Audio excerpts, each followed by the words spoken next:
So just kind of waiting for a minute here, making sure everything comes up okay. Probably going to be a little choppy at first, just while I'm getting it set up. But I see my stream, so that's good. I can go ahead and close that. And everything looks okay on there, so okay. I guess I'm going to go ahead and get started. So, this is the version 0.8 for my Heretical Doom mod. Been working on it for quite a bit lately. And on this version, I decided to add reloads, because they're fun, and they make the game a little faster. So, one of the other things with this is I'm also testing out an experimental monster replacer that is using all heretic monsters. Currently it works great in Heretic. This is actually my dry run for Doom 2, because I do have it as a Doom replacer as well, but I haven't gotten to test it yet, so it's gonna be fun. Probably gonna be horribly unbalanced and all over the place, but I figure I'll check it for at least half the campaign and see how it does. So, and then to get all that out of the way, let's go ahead and get started. I'm also using OpenGL for audio, because it's fun. So, I'm going to do this on Madman difficulty, and away we go. So, first weapon is the gold wand, obviously, and it has a reload animation. Yeah! Now, you'll be using this weapon a lot. So I have basically all of the really crappy drops give ammo for it, like all the minor enemies, pretty much guaranteed. Sometimes they'll drop large ammo drops for it, but mostly small. Now this first part's going to be a little misleading because for some reason I always find enemies have trouble with the sledge here. I have no idea why. I'd love to figure that out in due time, but you'll see it'll get better as we encounter more. So with the imps here, or gargoyles, whichever you prefer, they have their two varieties. You have the ones that shoot fireballs and the ones that do a dash attack. I'm sorry, I should mention that. The normal melee ones will do a dash attack, so they don't just kind of fly around slowly waiting to be picked off. They'll kind of swarm you. And their attack animation does less damage than it used to, but it's also a lot faster. So they tend to just kind of cluster up and claw away at you. So I think they're more deadly than they were before in any case. So yeah, you've seen, I've done the reload a few times now. Pretty self-explanatory. It takes, for every tick, it'll take one ammo from your overall and put one into the weapon. So it's not as much like you're reloading a magazine or something like that as it is recharging the weapon. Now you can also interrupt it with kicking, so if you ever mistime it, you can kick your way out of a situation. And you can also fire out of it too. I plan to retool that a little bit. As of right now, you can fire immediately. There's no cooldown animation from the reload, if you will. But that is something I plan on implementing in the future. So if I'm reloading, I just go right into firing.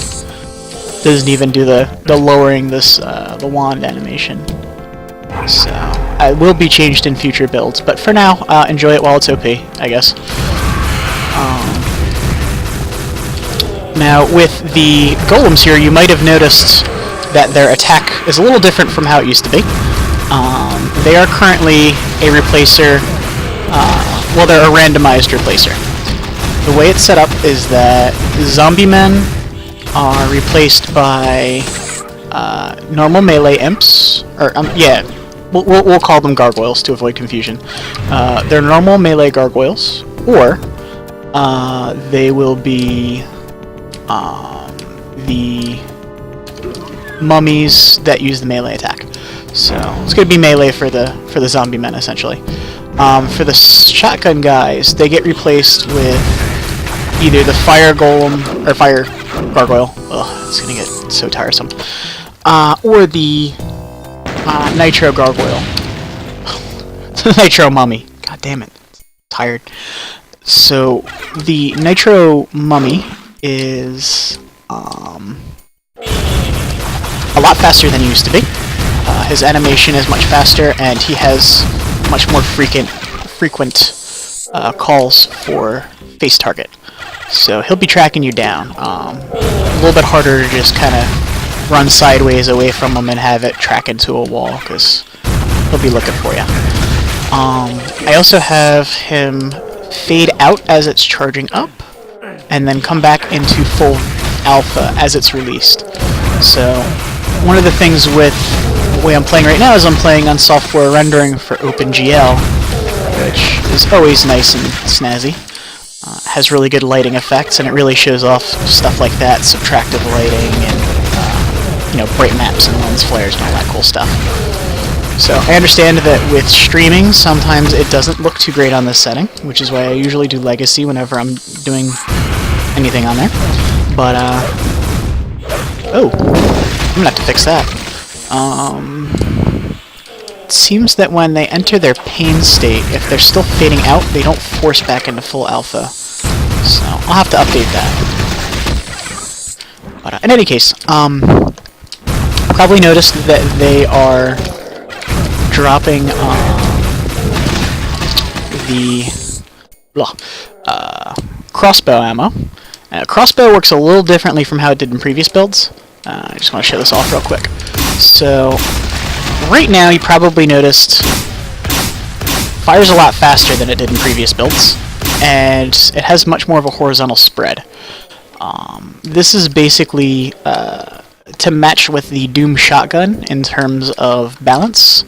It's a similar type of setup.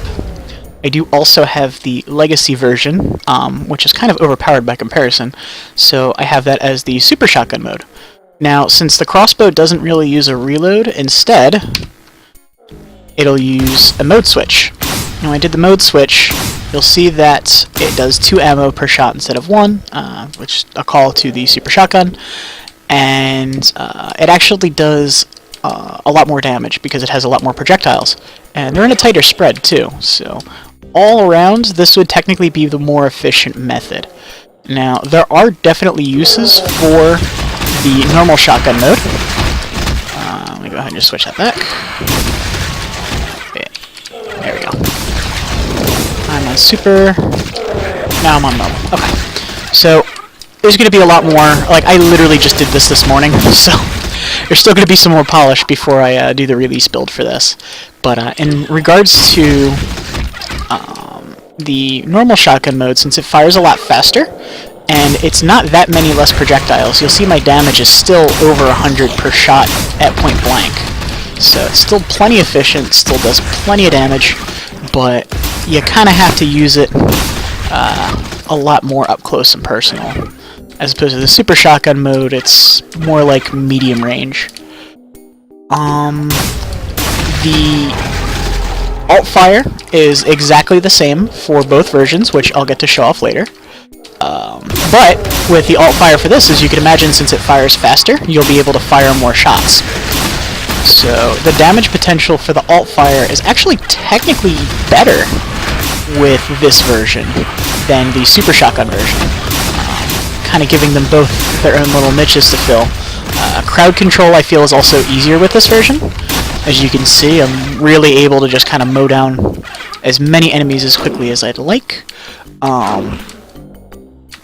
Because with the Super Shotgun version, it has a lot more damage per shot if every single bolt hits, but it takes longer, so you have a slower rate of fire. You're less likely to get... Well, you're not likely to get every single bolt. You'll probably miss a few. And, you know, enemies, they don't wait for you. They'll just keep swarming you. So, with the changes that I've made to make a lot of the enemies faster, I feel like this version definitely has its uses. And then when you have situations where you know you just want a Super Shotgun, one-shot kill pretty much everything as it comes at you, you got your Super Shotgun mode. Now, that said, as usual, the shotgun is going to be, well, the crossbow, in this case, being a shotgun weapon, will always be probably the most ammo-efficient weapon. So I may change the drops, maybe not make them randomized, or remove the possibility for the hefty one, or something like that to keep it balanced. But as of now, again, you will be swimming in ammo. I am aware of that. but that is something that will be changing as I fine-tune it a little better. Okay, so we've got that. Let's go ahead and check out some of the other reloads. So we've got our rocket launcher Phoenix Rod here. The reload for this, I kind of like it. It's basically like you recharge the staff from the top here, so you'll see, just, yeah, there you go. Now, that's actually similar to the Sid Wrath. Because they're both powered off of the same thing, I have that as a similar reload animation and everything, which we'll get to later. One big thing I'm going to be changing is I am going to be changing the mace here to not be a shotgun or super shotgun replacer anymore, since we're kind of consolidating the shotgun to the super shotgun. So this is likely going to be sharing a spot with the Sid Wrath. For now, though, again, it's still there because I haven't gotten through all the code and worked it all out yet, so we still get it early. But you don't get anywhere near as much ammo for it early, so you'll have it, but it's going to be like how you get the rocket launcher in the first map. It's you use it once or twice as you need to, and then save it for later in the game. So, the reload animation for this one I'm actually really proud of. It took me quite a while to do, 9,000 hours in Photoshop, but basically it is an all-at-once animation, so check it out. Yeah! So you might have noticed instead of doing the recharge over time with the other weapons, it's all at once. Basically you just replace the mace head, and then it'll take whatever ammo needs to be filled and fill it. Now, it will have leftover ammo. It's not going to just waste all of your ammo if you reload halfway through, so you can reload as frequently or as unfrequently as you'd like. But it will need to be done. So you do want to be careful with that and not run out of ammo for it and try to reload just in a Cyber Demon's phase or something like that, because that won't work out too well. I did make a couple changes to some other things. The alt fires will no longer use the powered normal shot when you are in powered mode. There is a reason for that. I mean, besides the obvious of just you might want to actually alt fire, I plan to do powered alt fires coming up. That is my next on my to-do list for the core mod. With the powered reloads, I actually do, or the powered alt fires, I do have the first one already. It's going to be for the staff here, that's why I mentioned it. And I have a Toma power, so I'm going to go ahead and use this. Let's check it out. So you might notice everything's going crazy right now. The reason for that is because it spins a lot faster.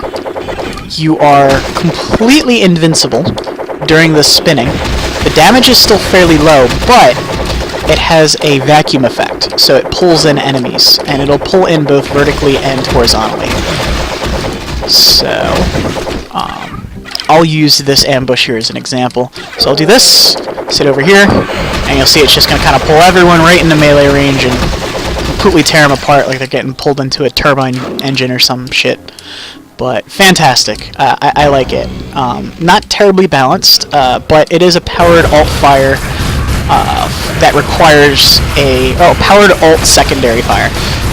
I think I got that right. Yes. So anyway, it's a very niche situation type of attack. It's not something that you're going to be able to spam very often. So part of my plan for the powered alt fires is to make it so that they're not as much just more powerful versions of the powered fire, but make it more like a powered up version of the secondary fire. Because a lot of the secondary fires are unique from the primary fires, so it'll give it a good dynamic in that regard. Let me switch over to normal shotgun. Yeah. So looking forward to that.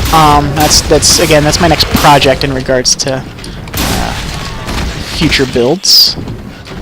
But one thing I do find is I may change the reload button on the crossbow, only because I find myself accidentally reloading a lot just out of habit. I tend to be a Twitch reloader with a lot of weapons, as you may notice if you actually watch this whole frickin' thing. But I don't like walking around with a half-empty clip, so I'm really bad at the Necromancer and Borderlands, basically. Now, these guys are the ghosts, which have been updated. In the core mod for Brutal Heretic, they were all melee. They didn't have any ranged attacks, and they were kind of slow. Honestly, not very threatening. I thought that the things that they replaced, the cloaked mummy and the cloaked knight here, were a lot more threatening. So, I made them more threatening. I gave them the thrown axe from the knight, and they have all variations of it. So... Oh no. I just realized I completely screwed something up.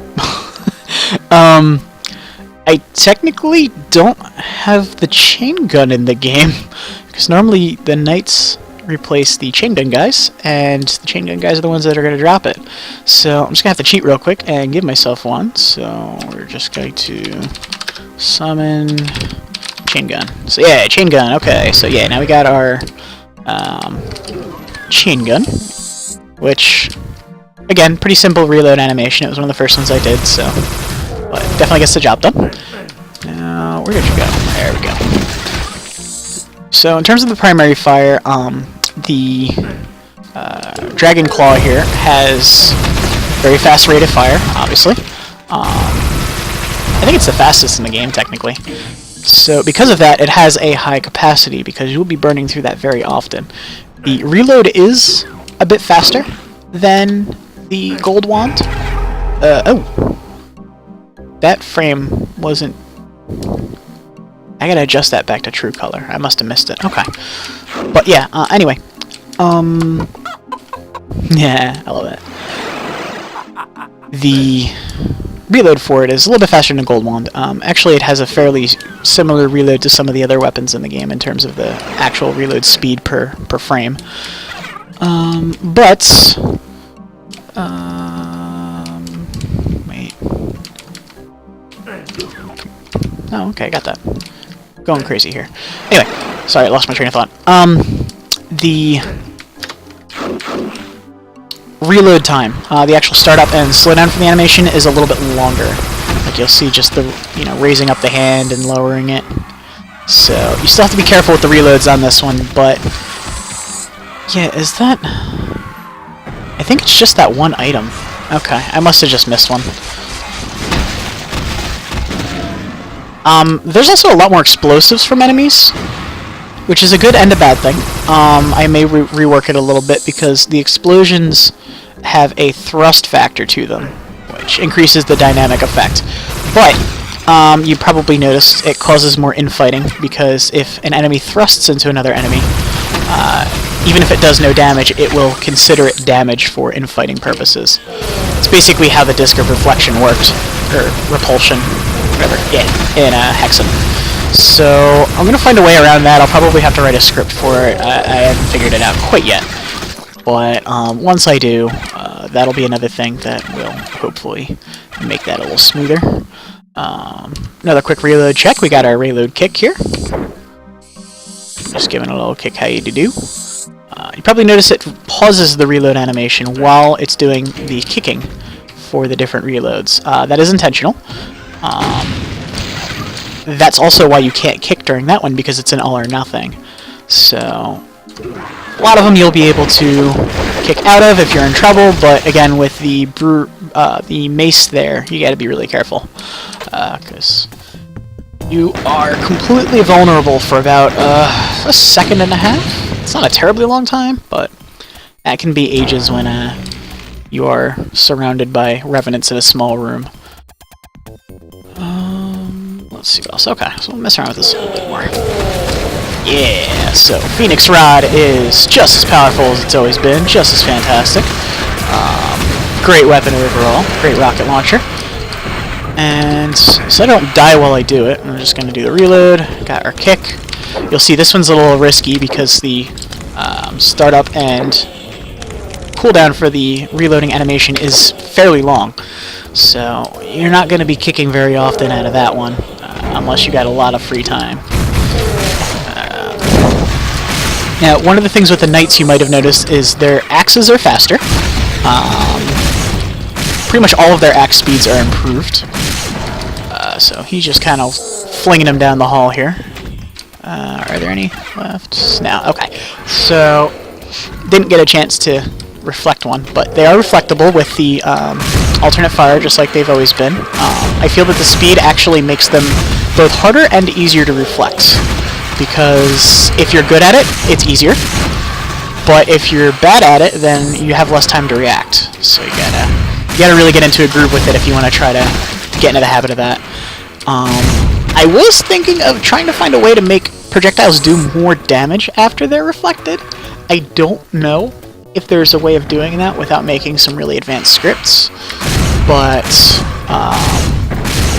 and simply, like in Decorate, it's basically just taking the same projectile and turning it 180, or reversing its master and tracer values to home in on whoever you're facing when you reflect it. So it's a little bit of voodoo magic there, but ooh, wasn't expecting that to hit. But still, you know, it's good times. Has its uses, definitely. There are some enemies that you don't want to try to reflect. One of them being the Cyber Demon, but not for the reason you're probably thinking. You can absolutely reflect his rockets. There's nothing stopping you from doing that. The only thing is, the Cyber Demons, they don't take radius damage. So they only take the direct damage from the rocket, which is a lot lower than you would think. So it's generally not worth trying to do. I mean, you look badass, but you'll do like 20 damage in the process. So there's that. Now, with this torch, or with this software lighting, if you actually happen across the torch, it makes it much more useful. So if you decide that you don't like the torch as an item, you can just put it in legacy lighting, and then you'll have normal, fairly bright, and then you'll be good to go. But with software mode, if I had the torch right now, this room would be much easier to navigate, which kind of takes out half the fun, in my opinion. But if you like things a little bit less stressful and a little bit more smooth sailing, yeah. So that was his dash attack, by the way. The golems, mummies, whatever, and the gargoyles all have a dashing attack. I found that they're very easy to kite, especially with the improved rate of fire and everything this mod provides. So I wanted the complementary ones to be able to close that gap a lot easier. And with that paired with the reloads and everything, it makes the reloads a lot more dangerous, so you gotta be careful with that, because they won't wait for you. Now this would be an example of somewhere where the super shotgun version would be more efficient. As you can see, we're getting like damages in the 200s here against these guys, so it's actually stronger than it was before this version.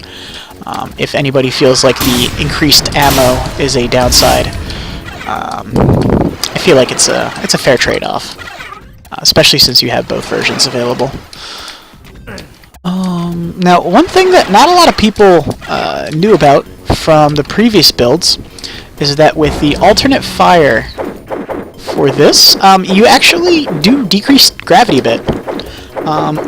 I intended it to be a trick so that it's almost like a propeller fall, where you would kind of like, your descent would slow in velocity and everything like that, but I never really got it down right, so what it ended up doing is just changing gravity altogether.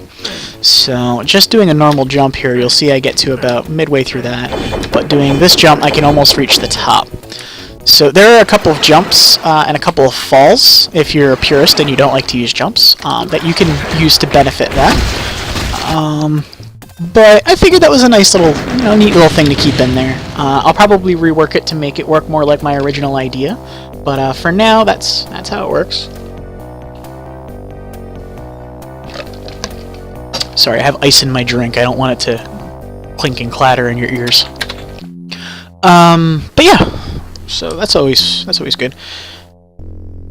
I'm thinking I may replace that with the chain gun, so that it actually has normal drops.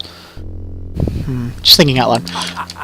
So, what are some other items we got here? Okay, we got a few here. The Rooster Roaster. This is actually a good good place to show this one. I've had it in previous versions. It's not as self-explanatory. People see a gold egg and they go, what is that? And then they use it, and then they go, okay, I'm a chicken, and I'm smoking a cigarette. Okay. That's a thing. So, your normal melee attack, which doesn't look like much, always deals a steady 25 damage, no matter what. Doesn't matter what enemy you're hitting, doesn't matter the circumstances, it will always deal 25 damage. Now, it will always heal you for that same amount. That is the main purpose for this move. The secondary fire launches an egg that will cost 50 health, but it will turn any enemy it hits that can be morphed, so you can't use it on a cyber demon, sorry. It will turn it into a chicken that will become a great ally for you. The reason I have a hard time expressing it is because I think about 20 chickens can kill a cyber demon. They are pretty great. That's why I have the health cost to summon them, kind of balance it out a little bit. You can also go up to them and you can use them to get some of that health back if you need to. But with that, it's basically a very powerful item. The downsides to it are if you die in that mode, you die. So if you die in the game, you die for real. But that would be the primary downside, because with spending 50 health every time you fire, you really have to keep feeding off the enemies to keep your health up. So you gotta be careful of that. But also, your height is lower, and you lose your armor. Now, armor stacks now. I implemented that last version. I had a few people ask me to clarify a little bit how it works. There are two types of, well, technically three types of armor. There's the basic, I'll use Doom terms. There's the basic armor pickup. There's the blue armor, and then the green armor. Now, the green armor is the medium, if you will. The basic is obviously the weak armor, and then the blue armor is the strong armor. Their versions equivalents are the little helmet is the basic, the silver shield is the medium. Oh god, I can't see anything. And let me go ahead and switch that back. There we go. The enchanted shield, which is like that skull-shaped one, or the skull emblazoned, whatever you want to call it. That is the blue armor. Now, with the blue armor, it absorbs a lot, especially with this version. It'll absorb 75% of damage taken to the armor and not to you. So that's huge. That means that you will be surviving a lot longer through a lot more, much easier. So you generally want to have that armor whenever you can, and you want to have as much of it as you can. Now, if you have that armor already, then you can't pick up weaker armor. You also can't pick up more of the same armor unless it's less than full. Then it'll automatically use up what you pick up to fill it, which is not a very efficient system. I understand why it works the way it does, but it doesn't feel very rewarding if you can avoid hits for long periods of time. You don't get to kind of stockpile it and save it for a really tough encounter, like you see in oh so many slaughter wads. But I decided to find a workaround for that, and I just happened to be playtesting Strife, and I saw how the armor works in Strife, and I thought it was absolutely brilliant. You save it as an inventory item.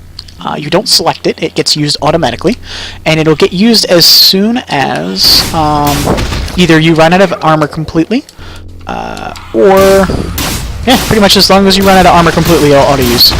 So, I put that system in here, and then I put it for the different armor types. So your basic armor, it has no storage, just works exactly like it always has.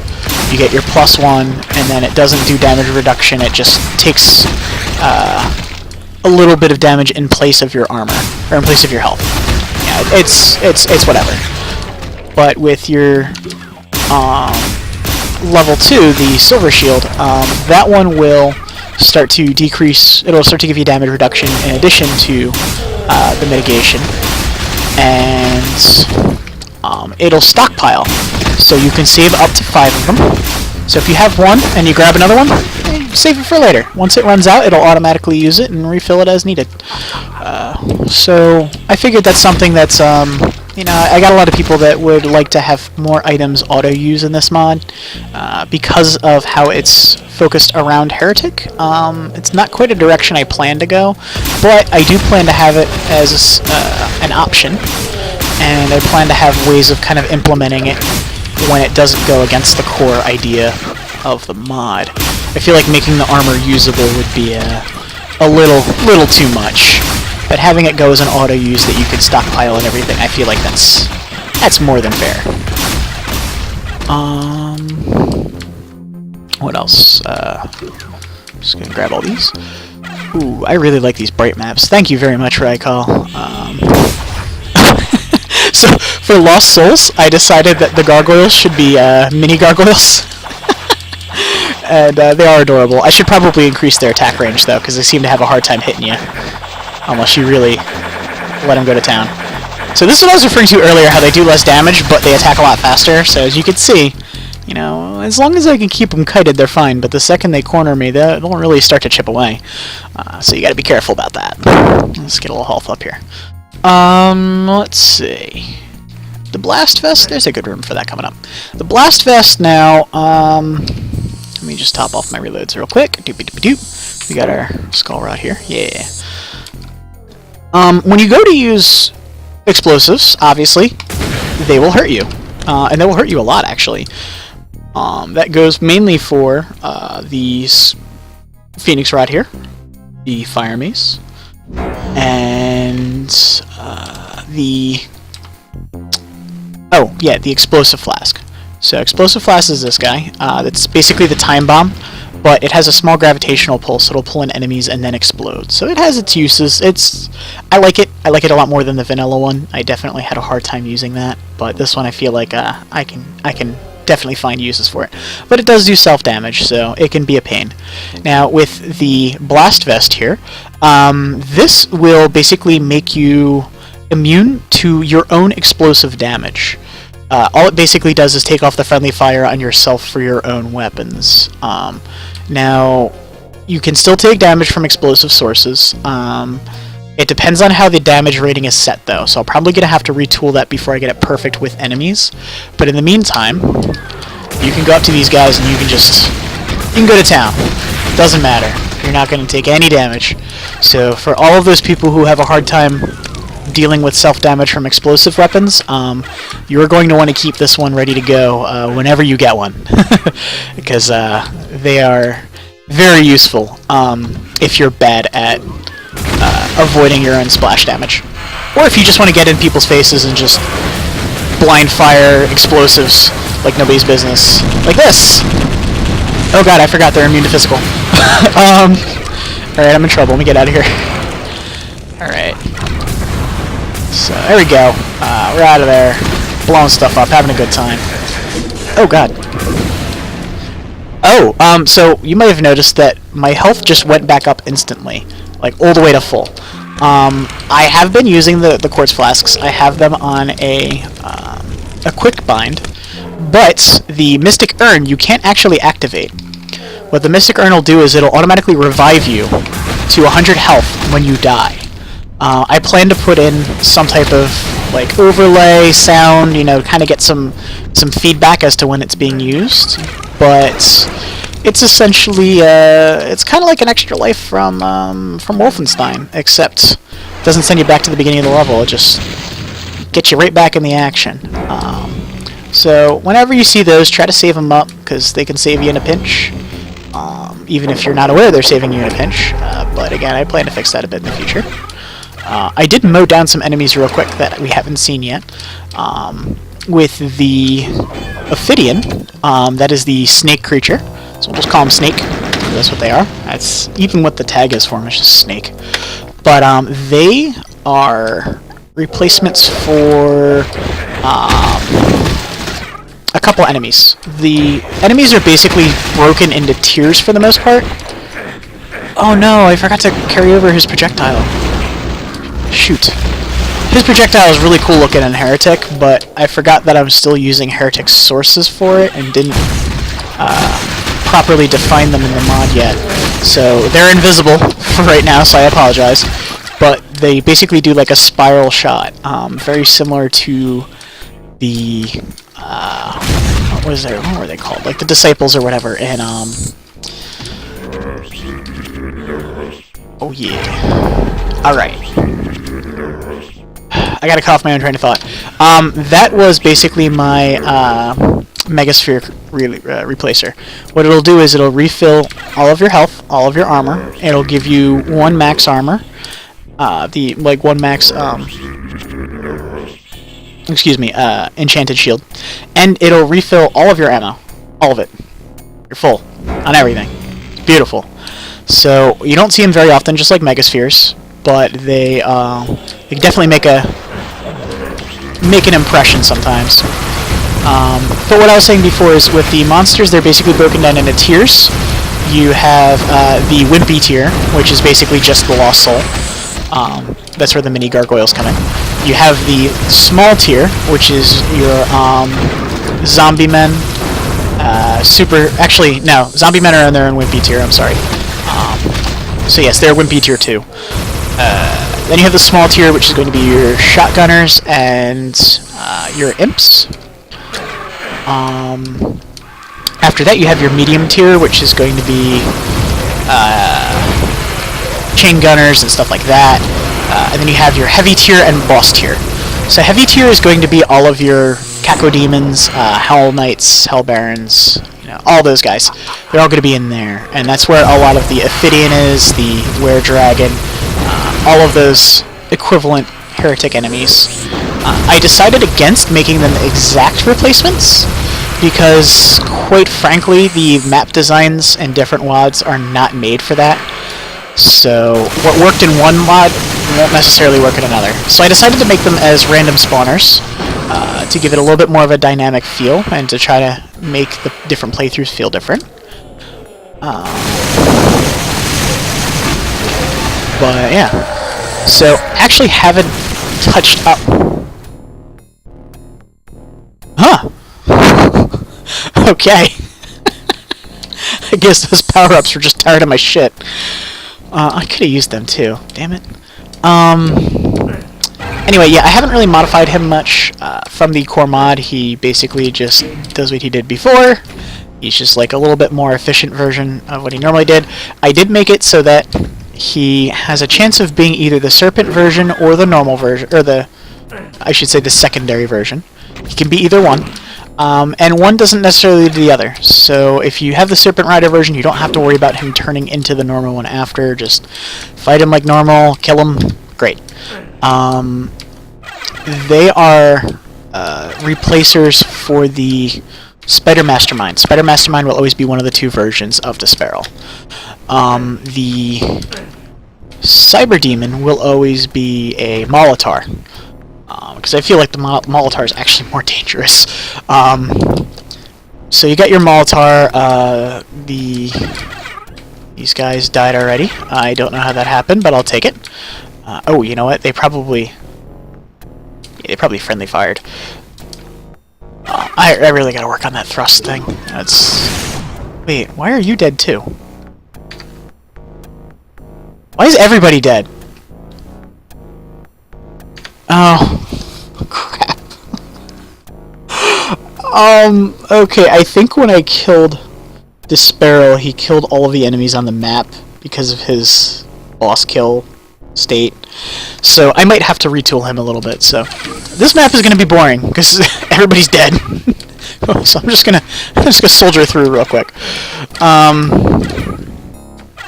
that is a big fuck up. Can't even remember what I was saying. It wasn't important anyway. So let's just do beep. That's right, this level has 2 Megaspheres for some reason. I never fucking understood that. Oh, I could talk about my backpacks. So with the backpack there, people who have played the previous versions of the mod probably know that backpacks will usually give you free inventory items, which is part of the reason I've been getting these ones that you haven't seen me pick up. The way it used to work before was there was 3 seeds, and they all had 4 items in them, and that basically covered all of the droppable items that were in the pool, so you wouldn't have any overlap. But if you kept getting the same seed over and over again, you might end up with like 20 torches and then never get any Wings of Wrath. You know, it was a little weird the way it would work. So I came up with a system where each backpack will drop 3 items, and there will be no overlap at all. So with the different seeds that you get, because there's so many of them, they're broken down so small, it comes out to like 12 possibilities, I think it was. So there's a very good chance of you not getting the same thing multiple times. So all those people who got stuck with bad luck in terms of getting those, you'll probably be pleasantly surprised that you're not getting the same thing over and over again, and you might get a little bit more item variety. So I'd rather have people have smaller quantities of more items than have a whole bunch of the same thing, because once that happens, you know, you tend to lose the utility aspect of it. But yeah, I'm actually guilty of that too. I tend to stockpile items a lot. So I'm just going to keep this up real quick while I grab these, just so that you can see how it changes.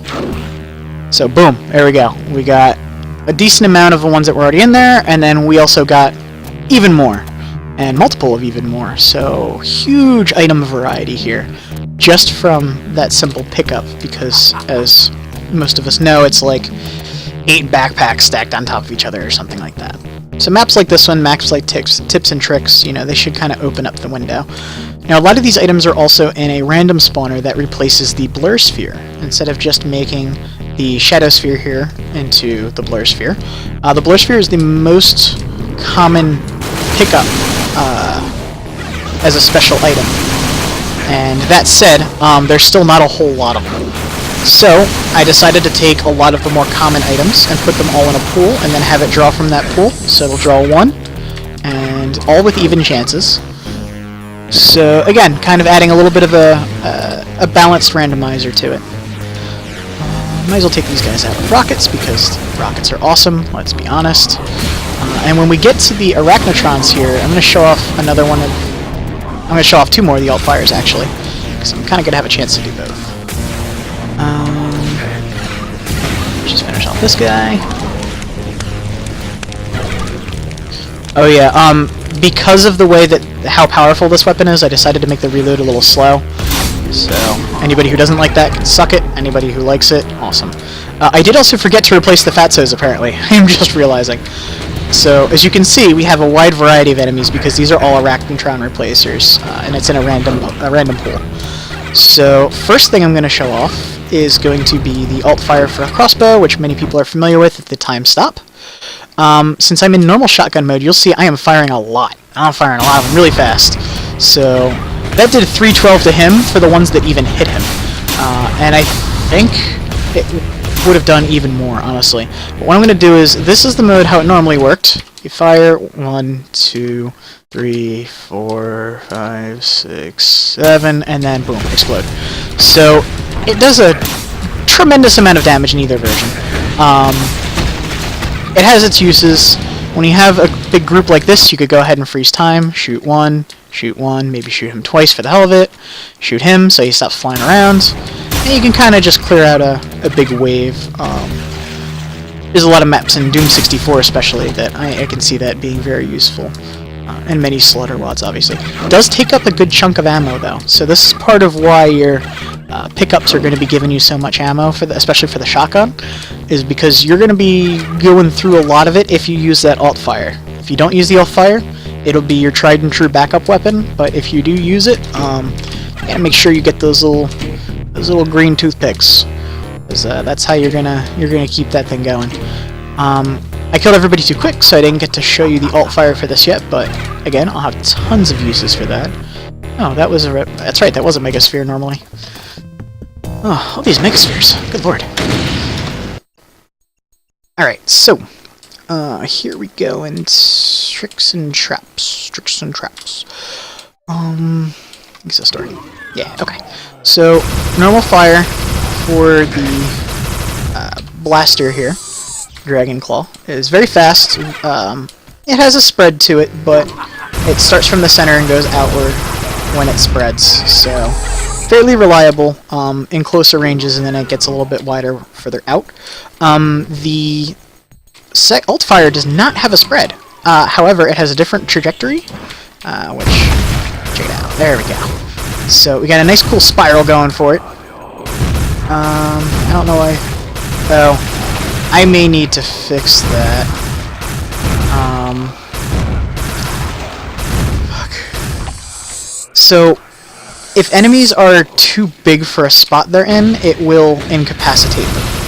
They can still usually use their melee state and everything, but they cannot move. And for the most part, it's usually not a problem, but it is in Doom 2. There's a lot of places in Doom 2, and I think TNT, where it becomes a problem. I don't think it's much Plutonia. I think Plutonia is generally okay about it. But these ones in particular, there's a couple of encounters that can break. I'm pretty sure there's a way you can make an ACS script to look for that before spawning the enemy from a random spawner. So I'm probably going to look into how to do that, but I completely forgot about that until just now. No. So all of these clinks here, I forgot to go over them earlier. They have kind of like a lunging attack. Oh god, all those blood effects. Kinda chugging a little bit here. Let's go ahead and not look at that for a second. They have like a lunging kind of dash attack. It's actually where I got the inspiration for the dash attack for the mummy and gargoyle from. But with his, it's a little bit more of a pounce. He doesn't do it until he's closer, and he'll kind of jump at you.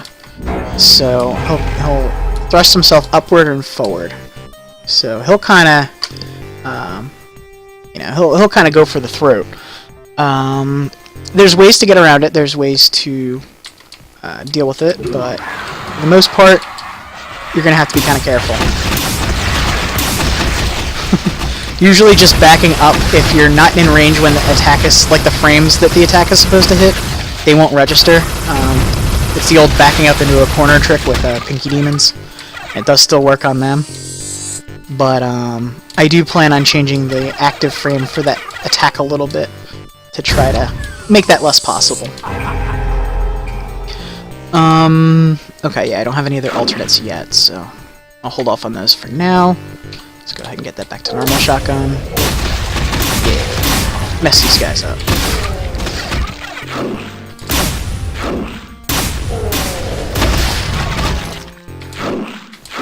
If you're wondering why it seems like they have a hard time retracking you, that's actually built into their code. Just like from the core versions of them. I've tried to take it out, and I kind of had to hack it a little bit, so they're actually more responsive than they were in vanilla. For anybody who hasn't played Vanilla Heretic, they will wander around for like an hour and not even try to attack you. So this is an example of the gravity time bomb right there. A very good use for it. You have a whole bunch of gargoyles like this. You can use it to pull them towards the ground, and then also pull them in towards where you're standing. So it kind of clusters them together. You can chain this with the gas bomb, which you might have seen me use earlier. That's going to be this one here.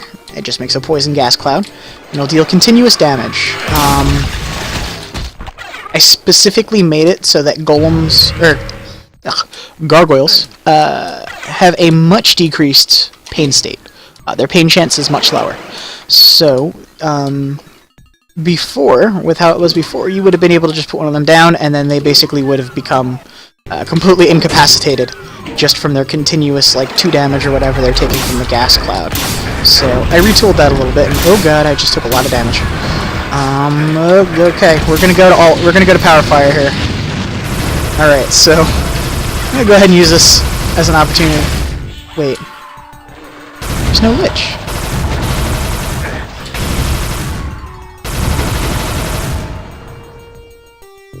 Oh, yeah, that's another one I'm gonna have to copy over.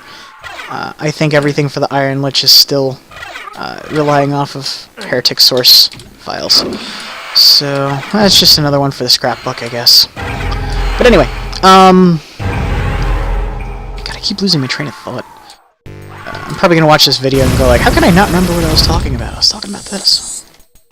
Oh yeah, amulet of protection, red suit, self-explanatory. Don't take damage from nukage. It does not work in Heretic. The Heretic flats for damage use a completely different system, so unfortunately there is no overlap in that regard. So, sorry?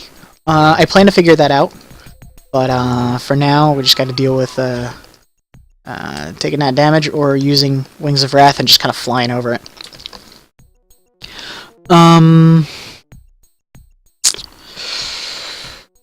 Okay, I'm gonna use a Morph Ovum. So, for anybody who doesn't know, the Morph Ovum it's from Heretic. Hold on, snazzy reload. Yeah! I like that reload. Probably gonna work it a little bit with the transparency, but I thought it came out cool. The Morph Ovum will is basically what I based the chicken, turning enemies into chickens off of, that morph enemy. It's where it originally comes from. It will turn enemies into chickens. They will not be like the chickens that the super overpowered awesome version makes, though. They're just going to be chickens that wander around until you either kill them, or they turn back after like 2 minutes or whatever. So they will work on everything except for bosses. So in a room like this, where there's a whole bunch of all these other guys, you can just say, hey, I don't feel like fighting all you guys. So I'm just going to turn you guys all into chickens. And the chickens obviously only have like 50 health or something like that, so they'll usually die pretty easily. It's a good crowd control item, but you know, it's still a usable item. You don't get a million of them, so you gotta ration them a little bit. Yeah, so electrocute them. Oh, they will still try to kill you, by the way. They do not forgive you just because they're chickens. They will come up and peck at you for like 1 damage, very slowly. The attack speed on it is even slower, so you can usually just walk out of the way in time. But they try. Yeah, they don't give up. God bless them. So yeah, that's good crowd control. Let's see what else. This is another good room for the Blast Fest here, so I'm going to go ahead and just set off this, use this, and then just go to town with these explosives and completely reckless abandon. Dum-da-dum. I don't care if I'm blowing myself up, because I don't feel it. It's awesome. So, that's one of the big things a lot of people have had trouble using the Fire Mace especially in an effective manner, and I feel like that kind of fills that gap. Kind of decreases the learning curve on the weapon a little bit. And get all these backpacks? I don't even remember. I think I might have just walked past them. Nope, I got them. Okay, good. So, Chaos Device, for anybody who's played Heretic, they already know what this is, but for anybody who hasn't, sends you to the beginning of the level. I feel like it's a very undervalued item. A lot of people just kind of assume that it's like, oh, okay, well, why would I ever want to do that? Now I gotta go back to where I was. But if you're ever stuck in an ambush, or if you're in a scripted encounter where you drop into a room with like 5 archviles and no cover or anything stupid like that, you can just say, fuck this, I don't feel like dealing with it, and just go back to the beginning of the map. Just kind of get your bearings again. Or if you're in really low health, you're out of health items, you're about to die, you know, send yourself back to the beginning to regroup.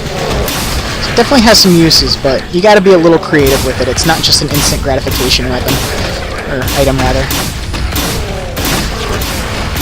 Alright, so... where? Oh. I don't feel like dealing with all these elevators, so I'm just gonna use the Wings of Wrath. Fly up here. Wings of Wrath, anybody who's played Heretic or Hexen is probably very familiar with this item. In those games, it would usually take all of your stock of it once you finished a level.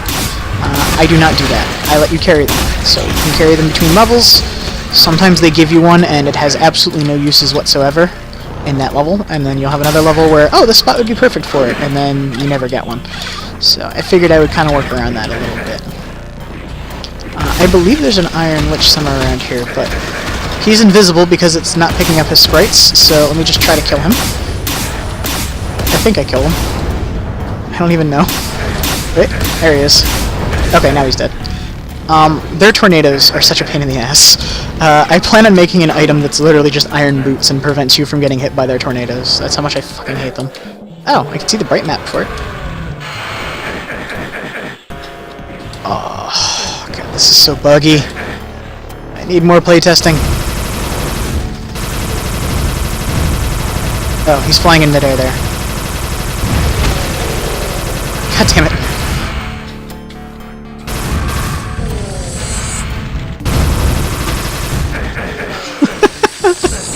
Invisible enemies! Oh god, the true OP.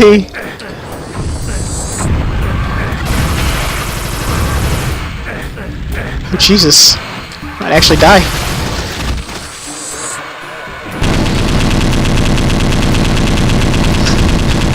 Carpet bombing! Let's see if I get him. Oh, you know what? If I don't, I have an idea.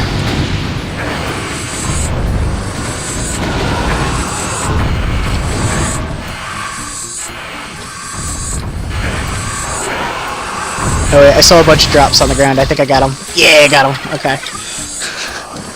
When in doubt. Oh, I noticed that if I interrupt that, it doesn't actually cut off the sound channel.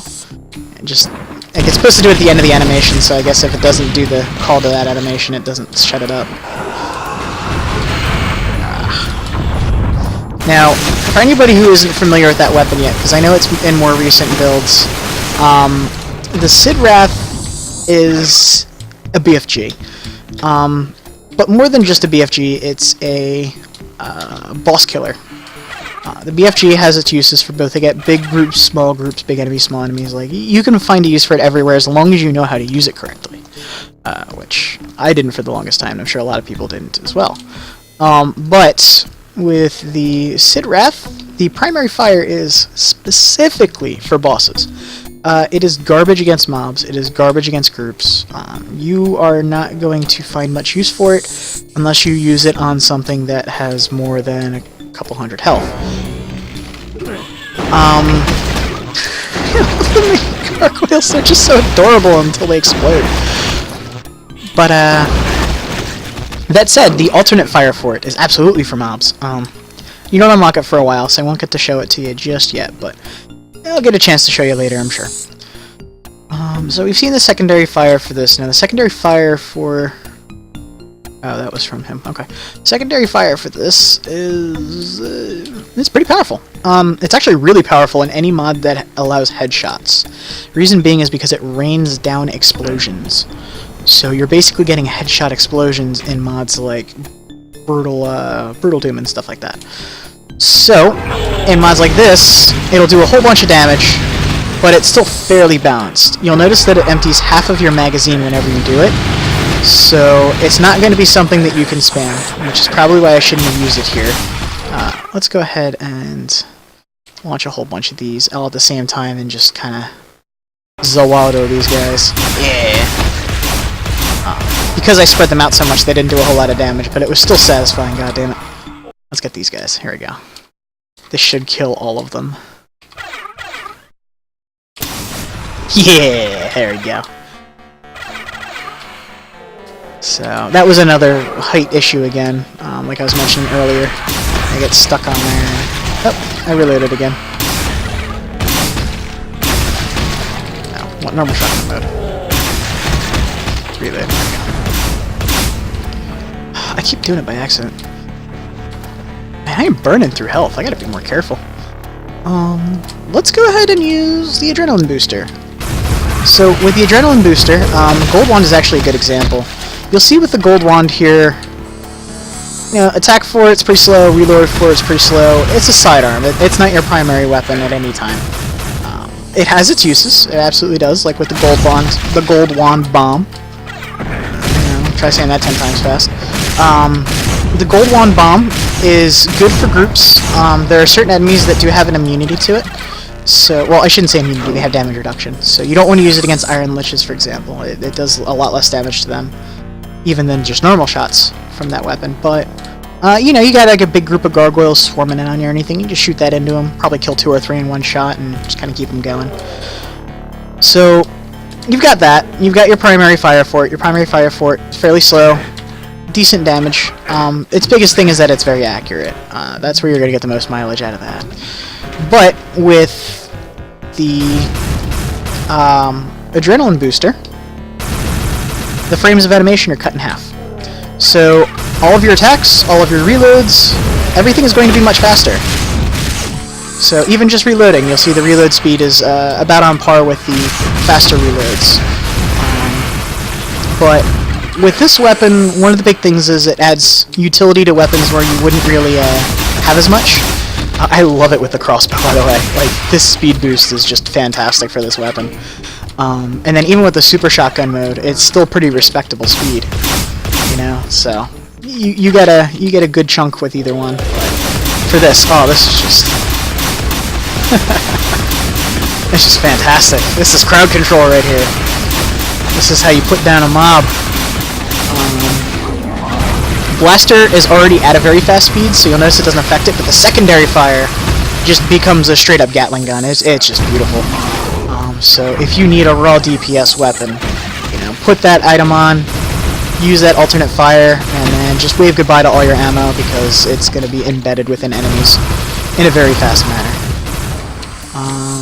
And yes, like I said before, it does affect your reloads too. So if you're in a pinch and you find that all of your ammo is empty for all your weapons, and you haven't gotten time to reload them, just pop that on and just reload everything all at once. You know, just sit there and take 2 seconds, and you're full ammo on everything. It's beautiful. That said, I'm kind of going through some of my reserves here. So we'll use one. What's one I'm pretty low on? Yeah, you know what? I'm pretty low on the skull right here. So, we can go ahead and use up some more. So, we're looking at a fairly small amount of ammo here. I mean, it's not terrible, but I'm going to increase that now. So, this item here, the HD Crater.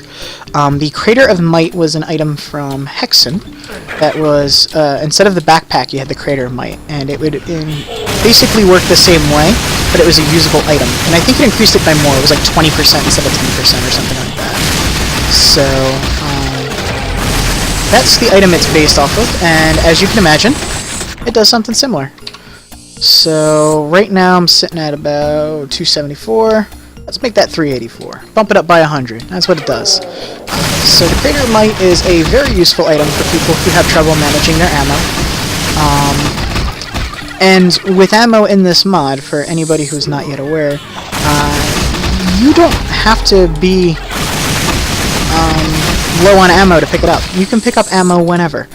So, you can pick up more ammo than you can carry. The reason for that is because it has to do with the experience mechanic. It's not something that I plan on changing. I actually kind of like it having it that way. But to meet people halfway, I put in the item, the Crater of the HD Crater, to help people that, again, might have trouble with managing all of that. Now it's almost time for our next alternate fire. So, just gonna gain a level real quick soon, hopefully. Oh, nope, we got invisible Iron Lich. Crap, okay. Let's go ahead and try to nuke him like we did before. Okay, I think he's over here. God, you know what? That gave me an awesome idea. I might do something like that.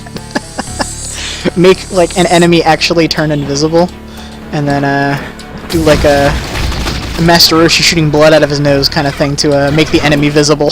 Then you gotta kill them while they're like that. Oh, that's not a bad idea. Maybe do that for like a Clink variant or something. What was I talking about? Shit.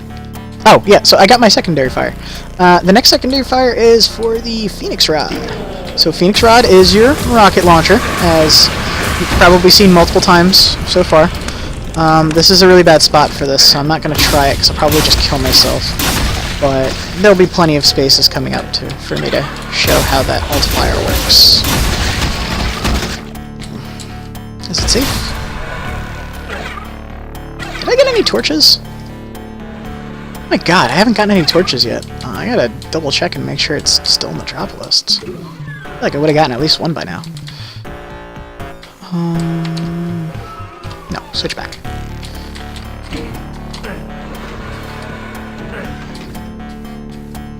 I hear an Iron Lich. No idea where the hell he is, though.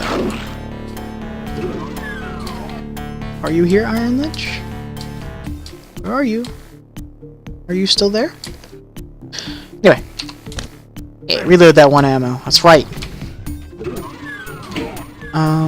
So the alternate fire for the Phoenix Rod is actually chargeable. This was a fun one to work on because I got absolutely stuck on it for a long time, and somebody on the ZDoom forums helped me out. But you got your primary fire, you got your secondary fire without charging. You notice it makes everything darker, and then it'll fire a fairly quick, fairly damaging projectile. Does a little bit more damage than the normal fire, slightly slower, but that's a trend that happens with each charge level. Oh god, there's another one. I'm really gonna have to fix these Iron Liches. Like, I might have to switch over to Heretic for more playtesting so that you can actually see what I'm doing. Oh god. This probably looks like shit on the stream, by the way. Okay, is it safe? Is it safe? I think it's safe. On the bright side, this is a good place for me to show this off. So, charging up, doop-doop-doop-doop. The normal fire takes 5 ammo per shot. The first level of charge will take 10 ammo. The second level, 15. And then the level 3 is 20. Now, you might have noticed that turned that corner really sharply. The level 3 has full homing, and it's actually very good homing. The thing about the level 3 is it's a big projectile, so it can hit walls pretty easily, and it starts slow and accelerates while it's in midair. It also has this really annoying charging sound, and it makes everything dark when you have it charging. So you can't just hold it down, you really have to plan your shots, but when you do, my god, is it effective. Like, I don't even feel like dealing with that ambush. I'm just going to sit here and do this, and it's going to kill all those clinks. And as you can see, that lock-on is actually really good. It checks a lot of times in midair, and it checks a lot of angles. So you can do some pretty good ambush foiling with this weapon if you get the hang of it. But it does drain ammo fairly quickly, especially since it shares ammo with the Sid Wrath. They both use the same ammo, so you gotta be careful, because if you use one too much, you're not gonna be able to use the other. So you can't rely on them too much. You gotta stick with what works and keep rotating weapons as necessary. So one of the things that I tried to make a philosophy in this mod is, growing up, I always used to use the ethereal crossbow in Heretic. Always. That was like, I didn't even use the other weapons half the time, even when I had full ammo for them. I was just so used to the crossbow. Super efficient. It was, you know, good damage per shot. I just didn't have any reason not to. But with the way I did ammo in this is everything gives you a lot of ammo, but everything takes a lot of ammo. And instead of just doing it so that you don't have a whole lot of ammo and making it normal, I decided to make it more dynamic like that. So you gotta keep up with it. You can't just sit back and go, I feel like I'm just gonna use this weapon today and only use this forever. Gotta pay attention to this fucking puzzle.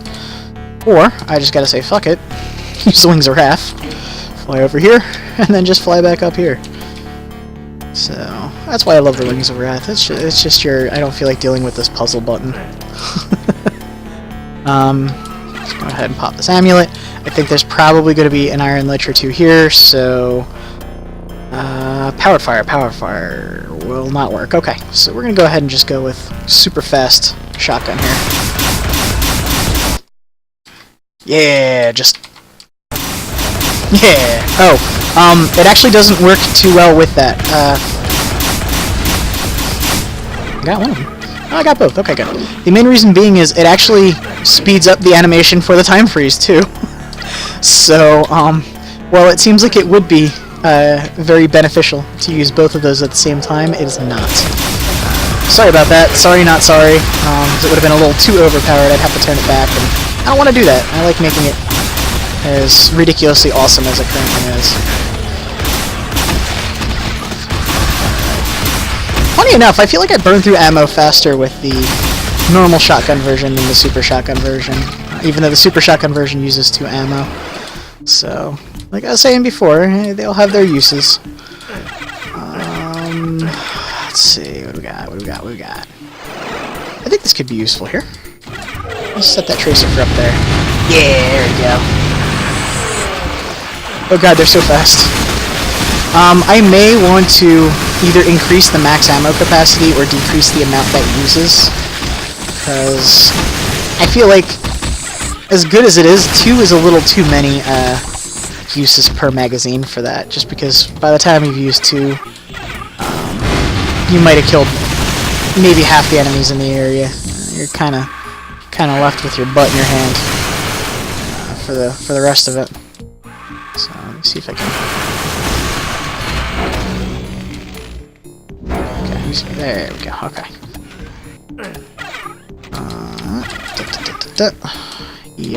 Getting all these drops. Probably gonna have to reset that. Yep.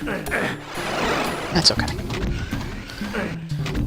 Part of the reason I'm picking up all of these drops, by the way, you might be like, oh, he has full ammo, why is he bothering?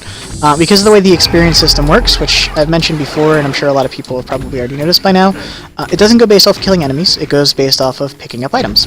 Especially for ammo pickups, armor pickups, like all the little ones, and the big ones too. Weapons, pretty much everything. They will all give you experience. Experience has more factors than just these alt fires. You probably noticed with a lot of these, like we'll say with the Sid Wrath, you have to be level 19 to use the alt fire for it. So I swear I hear one like right here. Right in this area. Maybe he's like inside this wall. Oh, he's right here. There we go. He was just stuck because of the height. It's like, I'm not crazy. I know I'm hearing one. But yeah, they do other things as well. You might have noticed my maximum health has been going up over the course of the playthrough. It started at 75, I think, or 78, somewhere around there, but you can see that's a little bit over halfway now. Like, I've been getting a lot of health. So, definitely a boon there in that regard. Oh, invisible. Alright, let's just not fuck around with this. I'm gonna put down a couple of these, throw a few of those. Over 600 damage with that volley. Okay, I could live with that.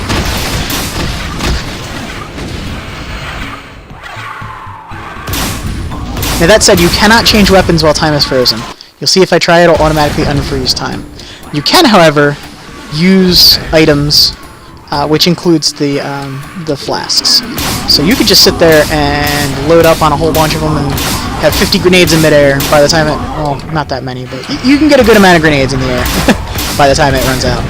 So you could always do something like that if that suits the situation and or your wants. But yeah, just again another one of those. Wait, why do I have two versions of the Morpho of them? I definitely have 2 versions of the Morpho of them. Alright, that's more code that I missed. Damn it. Whoa! Okay. I must have not killed him, or there must have been 2. Where are you, you bastard? Oh, here's how I can find him. Okay, that's how I can find him, I guess. And apparently he was right on top of me. I'm wasting all my ammo doing that. Just do this, get it over with, and use a crater or 2, I guess. There we go.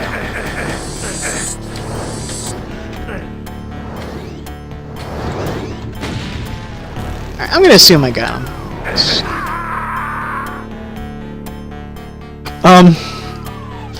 Holy crap, I really did use up all of my health over all that. Okay, so I'm gonna have to call it quit on Doom for now until I fix all that stuff.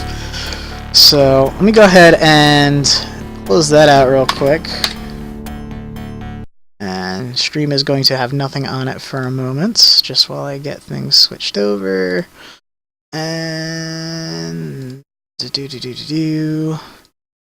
we will go with Heretic, because I know all of the assets are in that. Now, Episode 1 is boring, so let's go ahead and go with Episode 2. Why not? Episode 2 is a good one. Oh, you know what? I have a better idea. Instead of doing a whole episode, I'm going to do one map. I'm going to do one really big, awesome map. I just need to find it and load it up real quick. There is a community mod for Heretic that is a big group of levels. A lot of them are butt. Some of them are very poor. Some of them are absolutely fantastic.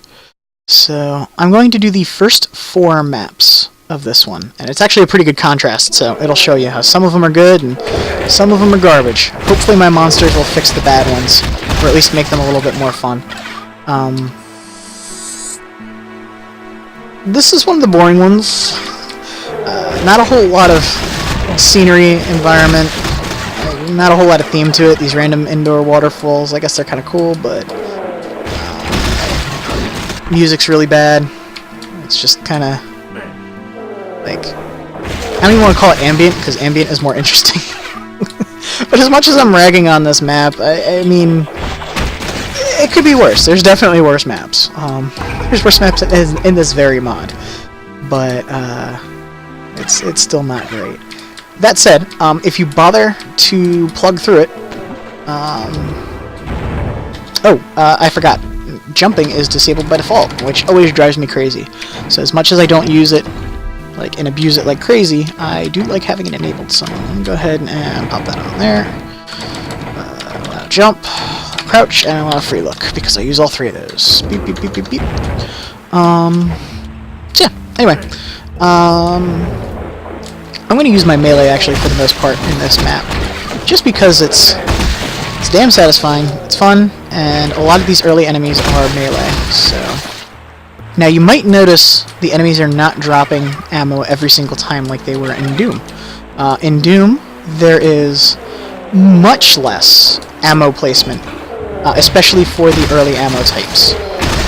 You do not have every single golem dropping wand crystals, or shotgun, or crossbow bolts, you know. So there's a lot more of them that you actually find on the ground instead. And because of that, I had to change the way that the monster drops worked specifically for Doom. So that does not happen in the monster mod when you're playing in Heretic. It's not going to happen when you're playing in Hexen, when I make compatibility with that, which is pretty close on the chopping block. Won't take too long to do. And, man, I really did make this hard. Alright. Focus a little bit more here, but I'll still keep talking. But yeah, so ammo, again, it still works in Heretic just like it always has. They will drop it sometimes, but it's not going to be terribly consistent. So you're mostly going to be relying on the ammo pickups that you find on the grounds, just like in vanilla. Okay, good. I don't have to set that again. Now, one of the fun things with the staff, since I'm in the middle of the stream / video, I could do this now. I didn't want to do it too early because this is a little bit of an Easter egg, but when I was doing the kick, let me do the normal kick. Okay, so when I was doing the kick, I thought, you know what? It kind of looks like you're doing like a Russian hop-back dance. So a buddy of mine agreed with me, and he decided to he thought it would be funny to do like music for it. And I decided to put together like an animation for like a dance by doing the 2 variations of the kick. Now this will only happen if you're using the normal staff here. It won't happen with any of the other weapons. So if you just randomly do it once, you might be kind of confused.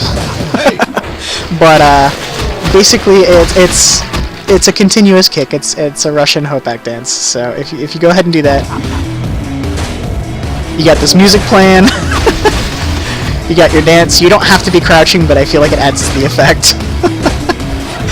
You can even jump while you're doing it. You have full access. So, and then when you release, you do the finisher. Hey, and it'll do a double kick. It actually does a thrusting effect when you do too. So it'll push enemies back, even if it doesn't hit them. They'll usually take a little bit of damage from hitting the wall or each other. So if you're really creative, you can use it to force enemies to infight each other. It's a little bit of a niche usage of a niche ability, but again, that's why it's pretty much an Easter egg. It was just fun to make, and I don't want to take it out. It's just too damn good. Now you might notice that the skull from the Nitro Golem here does follow you around corners. It did in vanilla. It didn't do as good of a job. So again, I improved the tracking on that, but It's also where I got the idea for the level 3 charge from the Phoenix Rod, in case anybody didn't notice that brutally obvious thing yet. That's where that came from. So that's why it works very similarly. You saw he dashed and missed and went flying off the cliff. That's always fun. I may put more face target checks before they do the dash, just to make sure that they do a better job of dashing towards you. I'm wondering if I should do it where it loops faster, so that they change direction mid-dash more often. I haven't quite gotten the hang of how that works. I know how it works with projectiles, but with monster movement, it's kind of been throwing me for a loop here. I haven't been able to get to the bottom of it yet. Alright, so loving the shotgun mode. I literally just did this before work earlier today, after being up for like 14 hours. So I was pretty tired and pretty lightheaded and stupid. So I'm glad it came out good, and I actually like it a lot. So obviously I'm going to clean up the animations and stuff for the actual mode change. You know, put more feedback in it and stuff like that, but I think it came out okay. Alright, so I don't have the secondary fire for this yet, but I used it earlier and showed off a little bit of how it works, but one of the things I didn't show is how it drains armor. It actually has the ability to create your own armor as you're using it, which is just absolutely awesome. I was thinking of having it do it in a slower variable, but I decided against it, only because the way that it works, you're doing very little damage per hit.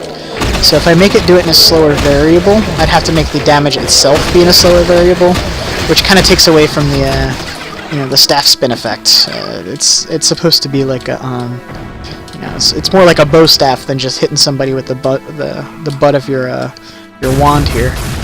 So I want it to be fast and a lot of procs really quickly and stuff like that. But you certainly came at me at a clip.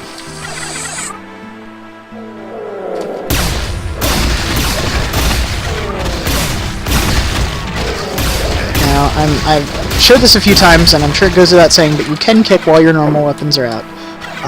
You cannot kick during the attack animations, so while I'm waiting for that to cool down, if I hold it down, it's not going to do the kick until it's ready.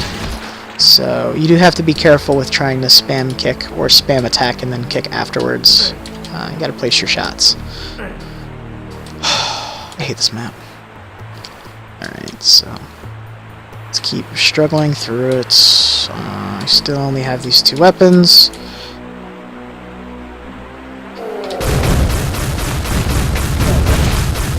Wait, is that wall open? I could swear I saw one of these walls open.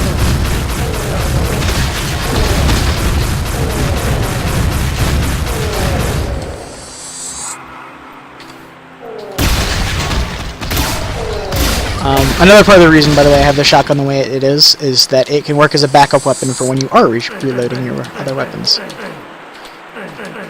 gonna have to double check that footage, because I swear I saw this wall open somewhere, and I've never seen that before.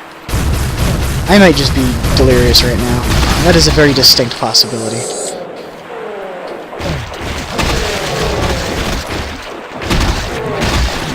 One of the other things with this map, by the way, is that they do not give you very much health at all for the amount of bullshit you have to put up with, so let's chuck up another complaint, I guess.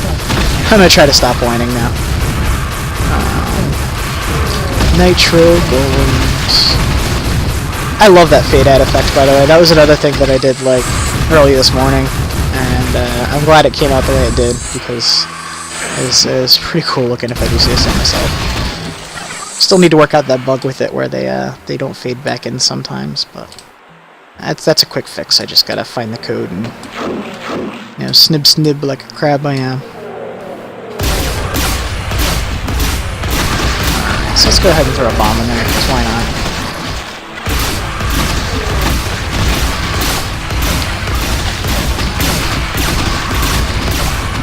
Now, part of the reason I made the Nitro Golem projectile go faster is because, like I mentioned earlier, when projectiles are faster, they're both easier and harder to reflect. And I like that reflect option. Oh my god. I just got body blocked into oblivion. Well, I don't feel like doing this stupid map again, so I'm gonna cheat. There we go. That never happened. What are you talking about? I've been alive this whole time. Oh god. I should also mention that, as you can see, brutal heretic monsters, it's much more, dangerous than vanilla monsters was. So, you will, if you are looking for a more exciting heretic, you will not be disappointed, I promise you. If you are looking for a more, if you're looking for an easier heretic, either do not use this add-on, or use it and put it on super stupid easy mode, because then it might be, not this difficult. But, I'm playing on hard, damn it. I guess that's technically, wait, you've got very easy, easy, normal, hard. Okay, so yeah, this is technically hard and not very hard. Wait, is it? Very easy, easy, hard, normal, hard. No, this is very hard. Okay, this is very hard, but it's very, very hard. The reason I call it that is because very hard normally gave you increased ammo and stuff like that. You do not have that in this difficulty. That's what that bottom one is. Sorcerer. That one is basically like vanilla, very hard. With the main exception being enemies are a lot more aggressive. So you do get more ammo and everything, yes, that is true. But enemies will be flying at you and not taking a second to breathe. They are at maximum aggressiveness. So it's when you try it with this mod, it's pretty crazy. I originally put it in there before I made the monster mod, and I was just using vanilla monsters when playing Heretic. Just something to kind of make it more more dynamic, I guess. But excuse me. When you combine it with this mod, ooh, it is scary. It's very spooky. It's spooky like this ghost. Look at him. So they are not. I touched them up a little bit, but they're not very scary. The addition of projectile is nice and all, but I'm gonna make them back into variants of the 3 different types. Well, it used to be 2 types. It's gonna be 3 types now. I'm gonna have the original Axe Knight one, and the original Nitro Golem one, and then I'm also gonna keep that Knight one. Make the Knight one like super fast and basically be a. I mean, like I could just take the Sabertooth and make him into one, but that's no fun. Besides, he's Baratus from Hexen, you know. I think it's kind of cool to have like his angry evil spirit attacking you or something.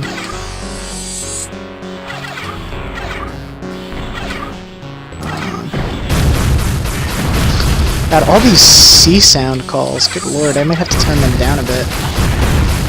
Like, you guys are shrieking. Maybe it's that they're that angry that I'm out here. I don't know. Now, this is actually a very good use for the bow staff, by the way. Maybe not against the fire ones. But the melee ones, when you can differentiate them in time, the melee ones are very easy to take down with the staff. So if you ever needed to really save ammo and you got a whole bunch of these guys not throwing fireballs at you, just go ahead and switch the staff and take them out. Alright, so I'm just going to go ahead and plink away at these guys because I don't feel like dying embarrassingly again. There we go. I should mention, I usually don't die very often. I've been doing that a lot since I made this monster mod, so that tells me that I did a good job with the difficulty. if I'm starting to die. Yeah. So let's go ahead and get all those. Get that guy.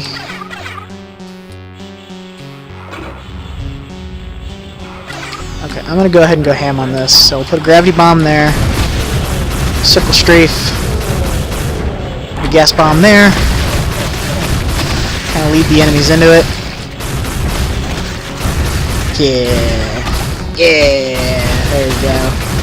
Alright, I like that. Much more efficient. I don't feel like dealing with you, so I'm going to throw a bomb at you. Throw another bomb. And now you're dead. Oh god, that hit hard. I should mention, I don't think I mentioned it earlier, the Axe Knights, they have 3 projectiles. They had 2 in vanilla. They had that fast-moving one like that. And then they had one that was a little bit slower, but it was red, and it was basically the game's equivalent of a critical hit. It would be this big bloody axe that had like a blood trail and everything to it, and it would deal a lot more damage than the normal one, which I thought was kind of a cool dynamic, because again, it's almost like a critical hit, you know? So it gives it a little bit more of an RPG feel to it. So that was what they originally had, and I decided 2 wasn't enough, I want a 3rd one. And I was like, what's a cool way to use an axe? I was like, what's an awesome game series? And I was like, Castlevania. And I was like, alright, let me make it like Castlevania. So it has an arc to it. It'll fly upward and then back down. And it's not as dramatic of an arc, because if I made it too dramatic, a lot of times it would just hit the ceiling. And I wanted to try to make it a little bit map friendly, so I made it so it doesn't have too much of an arc, but it will crash down, and when it does, it explodes. Because why not? Just you know, I made it the most rare one, and gotta make it explode, gotta make it do extra damage, make it make money, whatever. It's awesome. I like it. So that's what they got. They got those 3, and there's a lot of times where you won't be expecting them to do one of the other 2, and then they will. So because of that, you might have noticed I sped up the axes, the normal type of axe, considerably from its vanilla counterpart. It is not super slow and dumb and stupid, and it is a threat now. But again, going back to the reflect here, that makes it so that they're both easier and harder to reflect. So for people who do get the hang of the timing for the reflect, they will be pleasantly surprised with being able to make those Axe Knights completely wreck their own shit.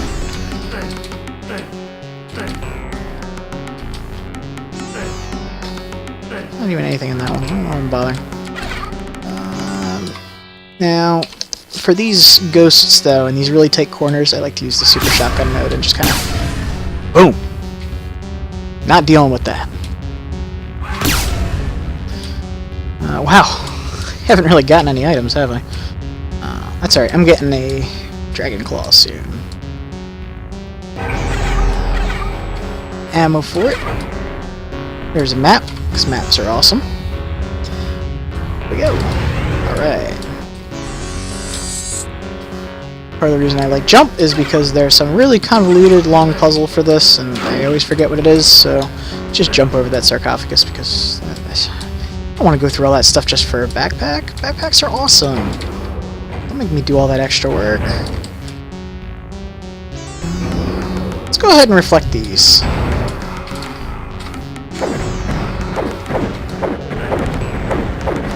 Oh god. I'm like scared to try. There's too many of them.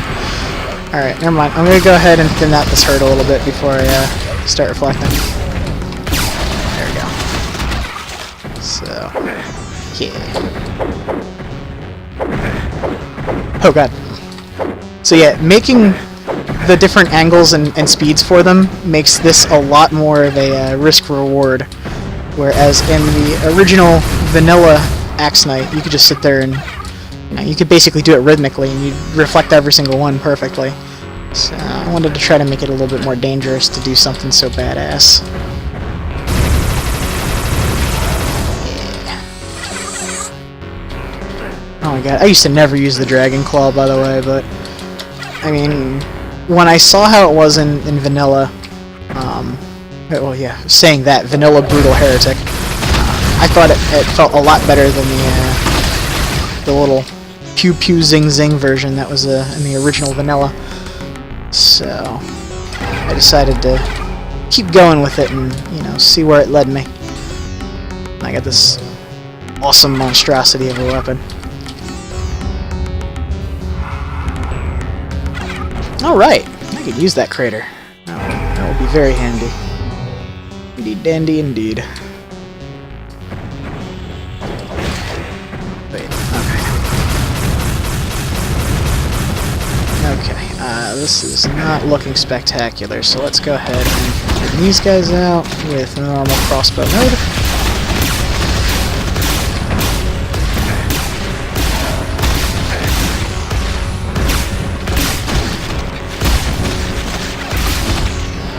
Alright. It is still definitely a stable weapon.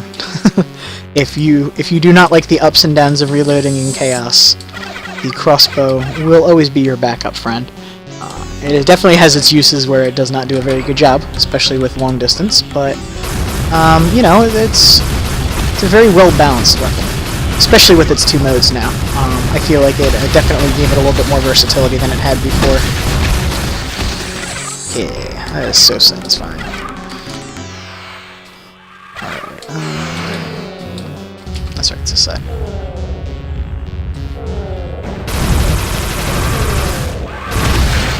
Oh, settle down there, champ. So this map actually, you know, I kind of like this map. I like the architecture and the design to it. I like the name to it. It's very self-aware. It's called like Random Egyptian Map or something like that. Like whoever designed this map was he knew his own number. But it's good at what it does, so you know, you can't fault it for that. I feel like it's a better Egyptian level than the one in TNT, honestly. That bonus level it's okay. I mean, TNT is kind of like that in general, though. Evolution. Plutonia, that was like the start of Slaughter Wads, so you know, it definitely gets a lot of points for that. It's still fairly fun overall, but it has a couple maps that are just ugh. Evolution is yeah, see all that infighting from the explosives. I gotta like make them immune to that damage type or something like that to try to offset it. Where there's a will, there's a way. I'll find a way to make it work. Let's get Did I get gauntlets yet? I don't think I did. I forget where the gauntlets are in this one. I don't think they're until map 4, actually. No, there's some in map 3. Okay.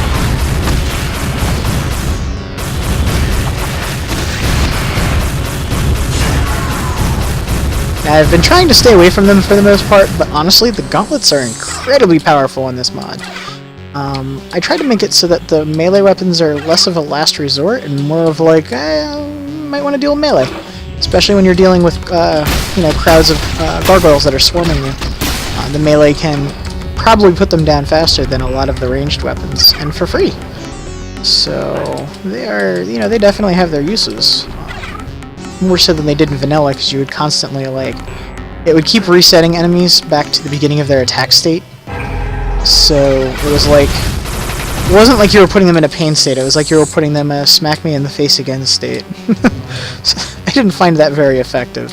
I mean, that's again, that kind of lends to it being a last resort weapon slash wimpy weapon slash whatever the coding calls it. But I don't like that. I like all of my weapons to be a choice, not a burden. So, probably why you see me switch weapons a lot. I like to get a lot of weapon variety and, you know, keep things cycling and keep things dangerous. So, I was actually thinking about making a mutator. I might do this as a C-var. Make it so that every time you reload, it will random switch your weapon. I feel like that could be both amazing and devastating, but it would certainly affect your playstyle and make you think differently about how you do your reloads and where you just spam weapons. So, I mean, it would be a very temporary thing. Once you switch your weapon, you know, you'd have full control over it, so you could switch it back to a normal proper one, or, you know, whatever you needed to do, but I don't know, I feel like it would be fun. What am I supposed to do here? These teleporters aren't taking me back out. Fuck it, I'm jumping. I don't even care. I was leaving from all the way up there. Oh, I think I was supposed to wait until it's all the way up there. Yeah, it looks like that's just high enough. Okay, I get it now. Whatever. Too little, too late.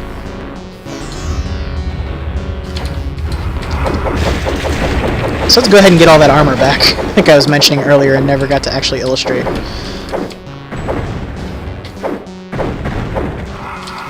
Like I was saying, like, with the normal all being the same speed, you can really, you can just kind of do it rhythmically, but, you know. So I gotta make it more dangerous, Gotta get like Darkwing Duck up in here. Let's go ahead and pop that. Get over to here. I am very low on health and still don't have any health potions. So it's gonna get a little dangerous here for a moment. So it's quiet time, guys. Quiet time. Serious time. Serious time. That was it. Yeah. Oh, it's just you guys. I don't care about it. Oh! The exit's right there! Blah! Fuck it. I have no shame. As good as this level is, I don't feel like doing it again. Alright, oh, I missed a secret. I don't remember missing a secret. Okay, this level's okay. It has a very, Heretic Episode 1 kind of feel to it. Like one of the later maps in Episode 1. Which isn't a bad thing. I actually like the level design a lot in Episode 1. I just don't like the enemies or the items. I feel like it suffers from the same thing as, you know, Doom 1 Episode 1. It's like, once you've played what the games have to offer, it just feels stale. That's why they made Knee Deep in Z-Doom. Oh god, I used up all my ammo. I didn't realize. That's why people made that, because they wanted to make, you know, good design and everything like that, just to feel fun again. After everything else we've been exposed to. These cool weapons and bosses and all that kind of stuff. Actually, come to think of it, neither game has actual bosses in Map 9. I mean, you have your 3, yeah, I think it was 3 Iron Liches in this. And then in Doom, it was the 2 Baron from Hells, and both of them become like basically normal enemies. They're just the high tier normal enemies. So it's like, I don't know, feels kind of, especially in retrospect, you know, it's just kind of like, this is difficult. This isn't. It's very anticlimactic. But the level design and the architecture, you know, like being this whole entire kind of like burnt out medieval town where, you know, the streets are littered with the dead and stuff like that. Like, I like that. That's kind of cool. Really, it drives home the story for Heretic, how it's like, you know, he's getting revenge for all of his fallen brethren against the hordes of hell, and yeah, I always thought it was cool. But that's just me ranting. Yeah. More exploding enemies. Dragon Claw's really good at that. Just taking a big group of enemies and making them into paste.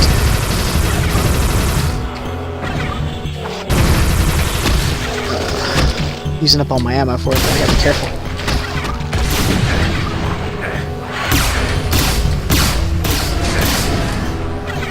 Alright. We got some Tomes of Power now. Got 2 of them. Alright. We're gonna put them to work in a bit.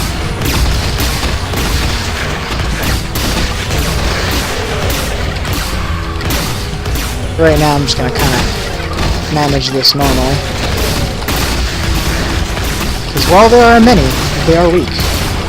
And I am strong. Haha.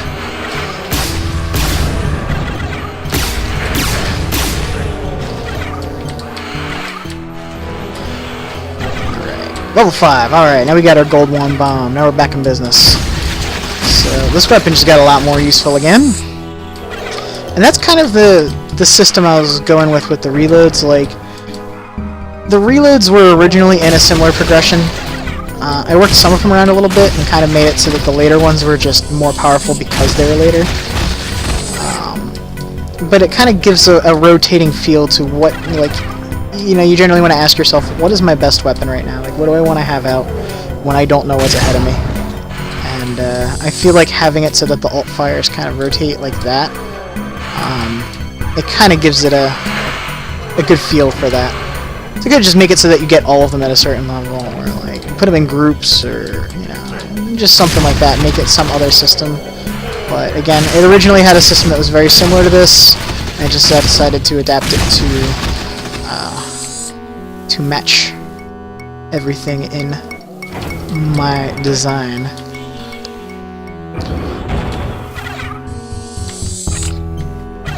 For anybody who is not aware, by the way, this reload mechanic is incredibly new.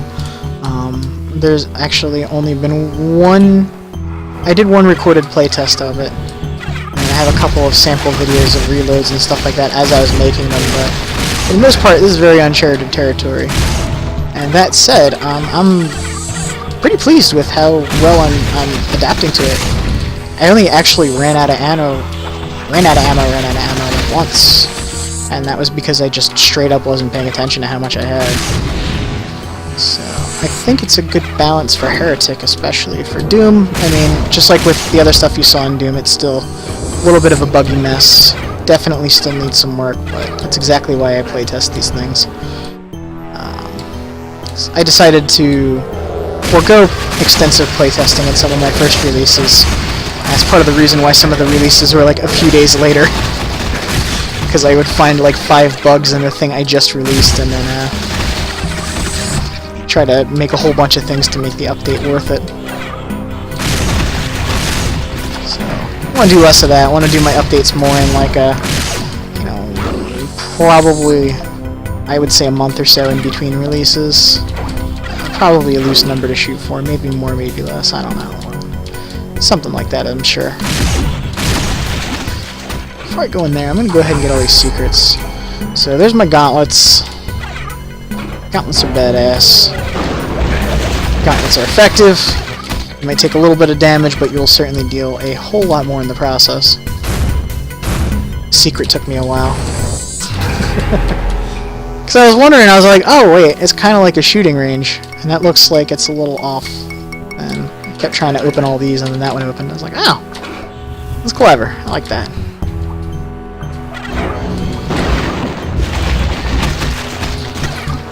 Alright. Now we are cooking. We got some health potions. We got some tomes of power. We got a couple of other one-off items. And we're looking good. Let's go ahead and keep that tome of power up, so that way I can pop that later.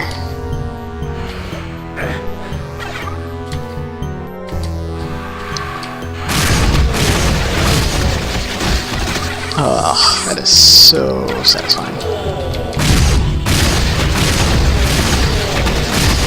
Now, there is a lot of overlap with some of these weapons. I wouldn't go so far as to say they feel samey. They did when I started. A lot of the weapons actually even had the same fire rate. They were just basically different color weapons. So there was a lot of that going on for a while. I tried to. That's why I made the wand slower. I made the blaster faster. Made the hell staff do more consistent damage per projectile while randomizing the blaster more. You know, tried to give them a lot more of a different feel to them. But you know, like everything, it's been an adaptation. Even just in my previous build, the shotgun was only the super shotgun version. This normal shotgun is still very new. And very welcome by me. I just... Why does that keep flying up? I feel like it's just the Blast Fest that's doing that, too. So at least I've narrowed that down. That should be an easy fix now that I know.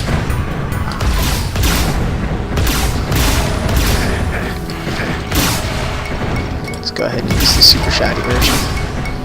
Super Shotty doesn't know. There we go. And because I am a fool, I'm going to go ahead and jump up and get these. That's part of the reason I like having jumping enabled. Not to break puzzles, just to get items that fall out of bounds, essentially. Since collecting every single piece of ammunition is ever so important in this mod.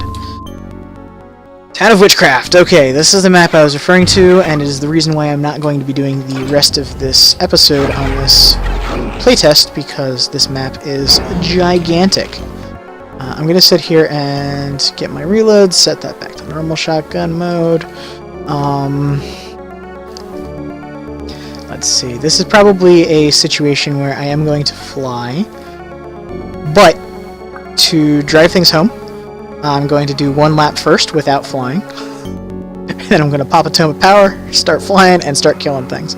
And you will see exactly why. Now, I apologize if my computer chugs a little bit while this happens, because I'm also streaming in addition to playing, in addition to everything that's going to be going on, so it may be a little bit much for my computer to handle. But in any case, if it turns into a slideshow, I apologize.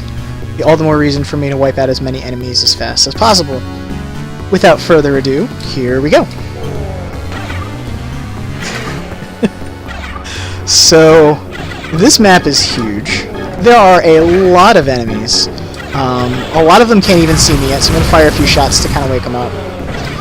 You got guys on the ground, you got guys in the towers, you got guys on the cliffs, you got guys in the alcoves, you got more guys in the water.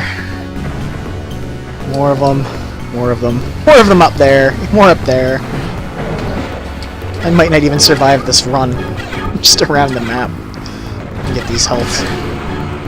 We got more up there, got more snipers. Over here, let me get this health. And more up there, more up there, more up there. And this is all just the perimeter. There's a whole, like, inside to this castle. This is about the size of, like, one of the hub worlds in, Hexen. And not just, like the maps in the hub world, I mean, like, the hub world. Like, if you were to take the Hyzarch's seminary or whatever, like, his whole entire area is like this. So we're gonna have to get efficient for killing some of these enemies on the cliffs first. I'm gonna go ahead and use this powered up gold wand, because it is a favorite of mine. Go. So like I said, might chug a little bit, apologize for that. Just trying to get these top guys first, while I can fly up to them. Bottom guys I'll be able to just kind of circle around and get them on the ground. Oh, it's running out. No, don't run out. Alright. And I think that's all the upper areas I'm going to get to, so that's okay. That was a pretty good chunk of them. I'll go ahead and pop some of these guys on the ground. I'm going to deal with your shit, yours, or yours. Not you either. You're done too. Okay. On the bright side, they will infight a lot on this map. If you were playing with just vanilla everything, and you were playing on the hardest difficulty without double ammo, you would probably need them to infight. I don't think you would actually have enough ammo unless you were really good with melee weapons. Like, it would take some work. One of the other things with this map is you cannot stay in one area for long because they will swarm and circle you. You really got to keep moving to keep from getting cornered. Now, I got plenty of shotgun ammo, or sorry, crossbow ammo, so I can go ahead and start using that a bit. Especially this normal version.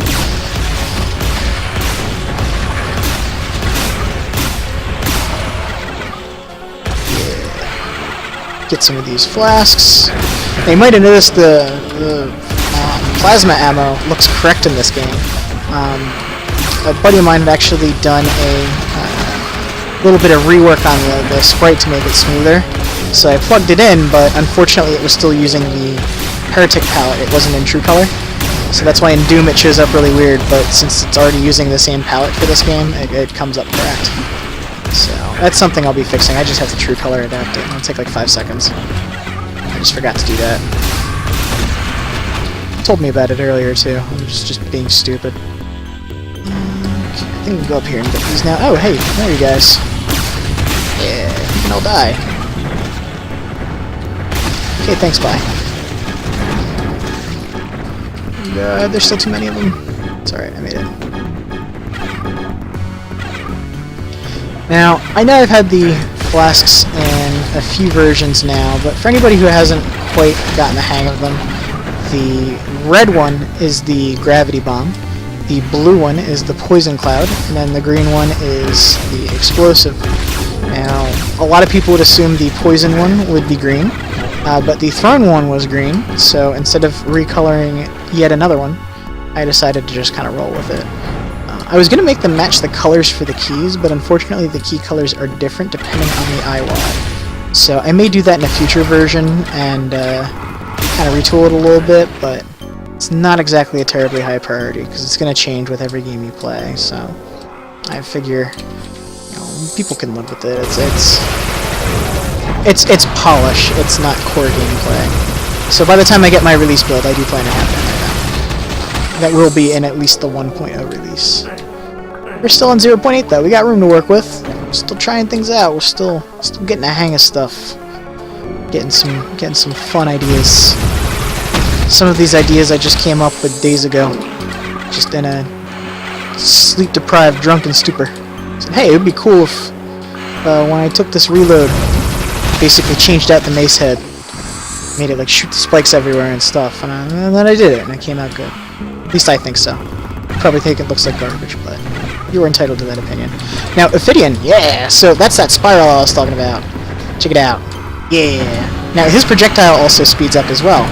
So it starts off a little bit slower, but it'll speed up as it catches up to you, so if he's sniping at you, it actually gets more dangerous than if it's at point blank.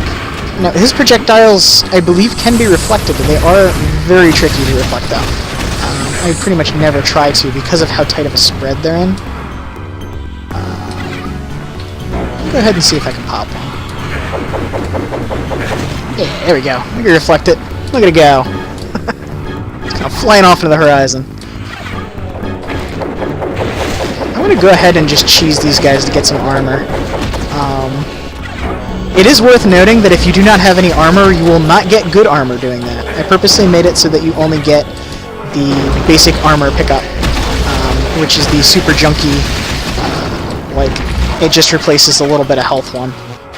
So you will not become a tank just doing that. But if you already have some armor, you can maintain it off of enemies then. And maintain it fairly well, too, as long as you're good with the staff. But as I'm sure anyone that's probably noticing is becoming a trend, I tend to prefer these high-speed, risk-reward type gameplay measures. It's part of the reason why, like, a lot of mods like Trailblazer and Guncaster, I always consider them kind of inspirations as I started this mod, because there's a lot of stuff in Pillow Blaster's mods that are very unbalanced. But goddamn if they're not fun. So if you take the stuff that's unbalanced and you put a lot of difficulty to match it, you end up getting these like epic high-speed encounters. Stuff like you know, if you play Brutal, Project Brutality, like patched with Guncaster, it can be pretty crazy. So I was always a fan of stuff like that. Colorful Doom. You know, if you get two black and white gods that spawn on the same map or something like that, you know, you have to go against the god of shotguns. It doesn't matter how overpowered you are at that point, he's just as overpowered, so it ends up becoming a battle of titans. Where am I at? I'm at level 7. Okay, so yeah, I have the alt fire for this now, which is good, because I can put some use to it right here, actually. Let's go ahead and fill that with shots. Let's do those guys. Looks like there's a little bit of scragglers.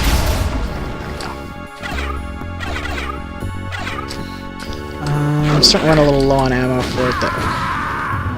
Whoa! I didn't even see him.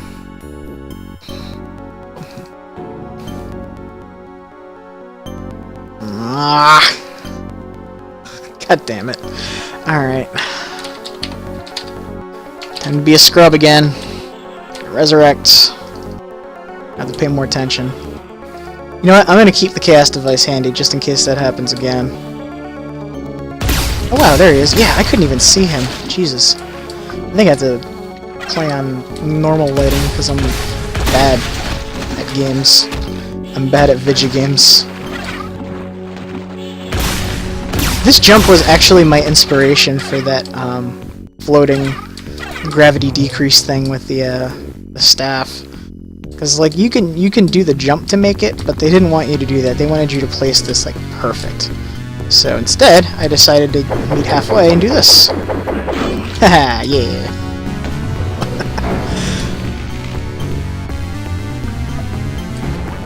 Oh, there's ammo down there. I hereby claim that ammo from me. And my blaster. I just find it funny they call this the blaster, because it's probably the weapon that's the most like a Star Wars blaster. It really is your pew-pew laser gun.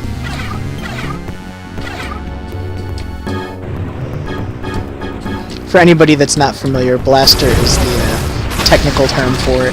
It is called the Dragon Claw, that is its actual name, but since that's too many letters for coding, because coders are lazy, myself included, they shortened it to blaster in the actual code for the game.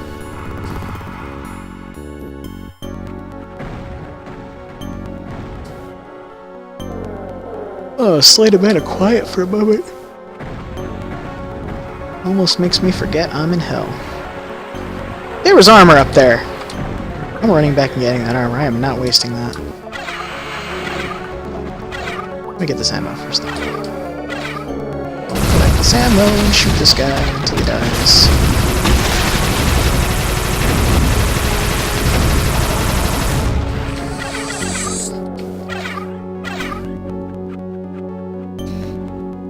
Oh yeah, armor, right. Now, this is actually another interesting thing.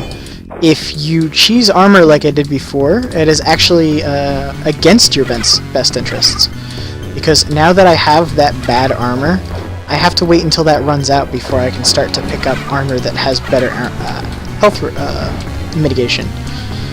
So even though I have that silver armor down there, it's just sitting in inventory waiting for me to be able to use it. Because I got this crappy armor blocking it out. And I was going to comment that out. There's a very simple method to make it check for that, but I decided not to. I wanted to make it so that it punishes you for being lazy, essentially. Well, I don't know if lazy is the right word. Maybe punish you for sucking. I don't know. I mean, the game's been punishing me a lot for sucking, so I figure it's doing a good job at that, I guess. Anyway, let me go ahead and clear out this bottom area first. Just because I want all these ammo goodies, all this experience. And also, since this is the last map I'm going to be doing, I'm going to go ahead and bump up my level. Just to make it... There we go, level 18. That gives me access to almost all of the alt-fires. So we get a little bit of variety here. I mean, I don't even have all the weapons at the moment, so... Let's see. So, what alt-fires have I not gone over yet? I went over all of these, but I'll use them more. Wait, I did not go over this one yet. Yeah, okay. So, this is another homing projectile. It drains your health, because it does not have ammo to drain. But it is a homing projectile that will explode, and both parts will deal damage, the impact and the explosion. So you can actually use it against bosses and stuff like that. Now, before, it did not force radius damage, and most of the damage came from the explosion. So if you used it against a boss, it would probably deal like maybe 10 damage. Considering it costs you 5 health to even use, not really worth it. But I made it force radius damage now, so whenever you use it against a boss, they will feel the full impact. I don't care who they are. So feel free to use it against, you know, cyber demons or just feral or whoever you want. Just fuck them up. You know. Before you would have just kind of tickled them a little bit. But, and now that said, it is at level 17 you unlock that. So you get it very late. It is not something that you're going to be able to cheese throughout the whole game. It's more as you get to the end of a episode-based WOD, or as you get like to about the halfway point of a Mega WOD. Or even sooner if you're playing a Slaughter WOD, because you will get forever drops in Slaughter WODs. So doesn't this send me back somewhere else? Oh yeah, just up there. Fuck that. So, I got a key, right? Yeah, I got a key. Okay, I got a green key. You can finally start to enter this colossus of a castle. We got 12, okay. I'm in pretty good shape. I keep the Tome of Power up. Now, with me keeping items up, that is mostly just for quick access for ones that I do not have permabound. So I already have keybinds specifically that you can set up for almost every inventory item in the game. So if you wanted to make it so that you have a dedicated key for any one of them, you can do that. Because everybody will always have different items that they use more or less than others. I tend to personally use the quartz flask, obviously. I feel like that's probably a more standardized one. I tend to use that a lot. I tend to use the Amulet of Protection to avoid those damage tiles last second. Not as much use in Heretic, but once I have that fixed, that should be less of a problem. And... oh yeah, I use the torch a lot when I have it. If I never get one, then I don't use it very often, for obvious reasons. But I tend to use that a lot, so I have that bound to a key. And obviously the flasks, as I have it now, they do have to be bound to a key. You do not have to bind them to a key, but if you do not bind them to a key, then you do not use them. That is basically how that works. So, sometimes people can use that as their own thing, so if they thought that they're never going to use the time bomb, it's just one less thing that they have to bind kind of thing, but I was considering putting them in inventory and having it so that you could switch around to get to them, but that inventory was getting incredibly cluttered. So I wanted to try to clean it up a little bit. So just doing things like this. Now, you usually don't use them as a primary, they're more of something to supplement how you're currently dealing with a situation anyway, so... oh, got you guys over there. You don't get to live. I'm gonna go ahead and kill you two. What am I getting hit by?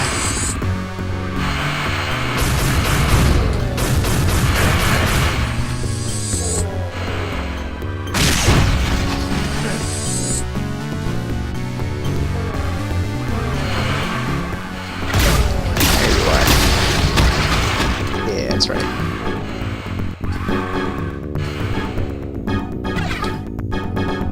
I can go in there,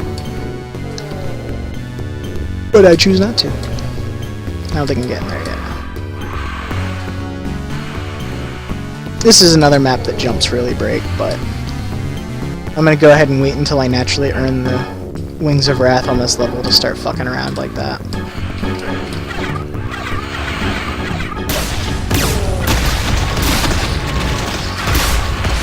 Oh, hey guys.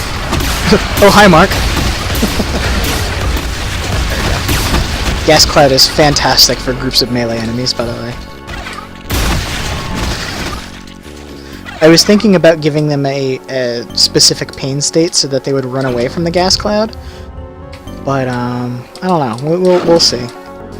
That may make that actually a worse item. So I kind of I'll check it out first before I put it in a actual build.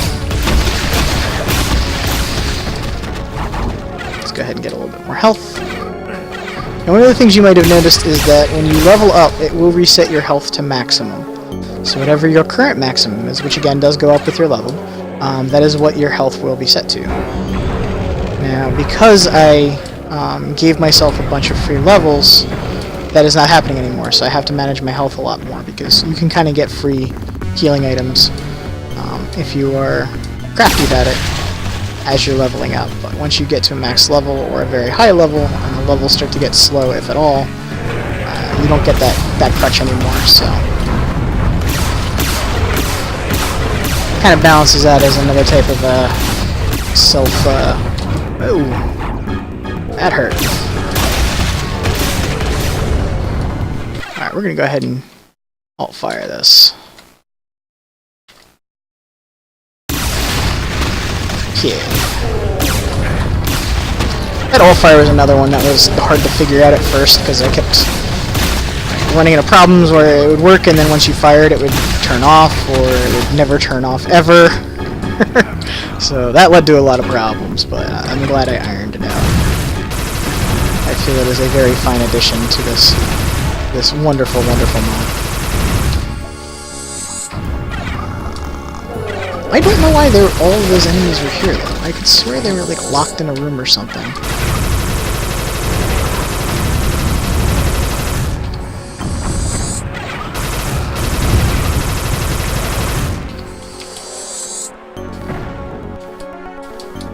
Alright, let's go ahead and take this surrounding path and get all this stuff down here.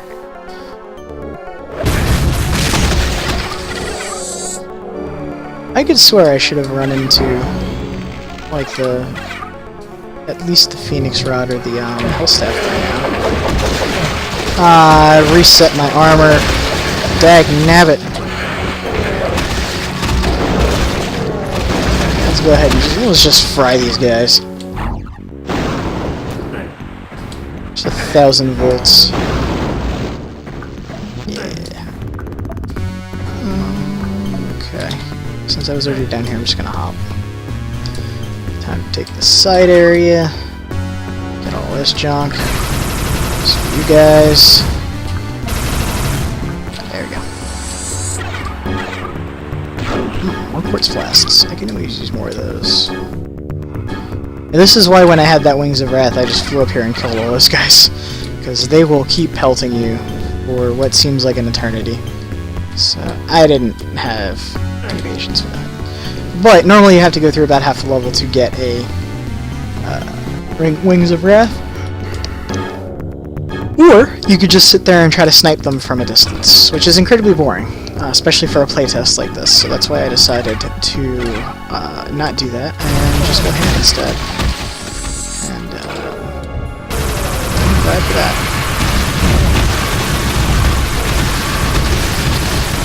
So with this mode of fire, that secondary fire with the double spiral and everything, it is actually 4 shots that it's firing for the cost of 2. So it is that, and it is also a fair bit slower than the primary fire. But again, that gets improved when you use the adrenaline booster like we had earlier. So it's a very powerful weapon. It's very good against larger targets, because if you can get all 4 shots to hit, it is very cost effective and still does very high burst damage. So if you are just like standing in the middle of a Mancubus's gut, he will die much faster than if you just use this normal fire. Also, for these guys, since it has a bit of a spread to it, I shouldn't even call it a spread, it's more like a split. It's good for them, because it makes it easier to hit them. I always felt like the blaster was very hard to hit the wizards with, especially in this mod now, because as you can see, the wizards dodge a lot more, and they are a lot faster. So there is no free launch when these guys are in the room. So that's why anything to help out with that disadvantage is always welcome in my book. How am I doing on weapons? I'm doing okay, I'm doing okay. I think the Phoenix Rod is this way, so let's go this way first. Oh, no, not that way. I'm sorry. We already went that way. We already came from that way.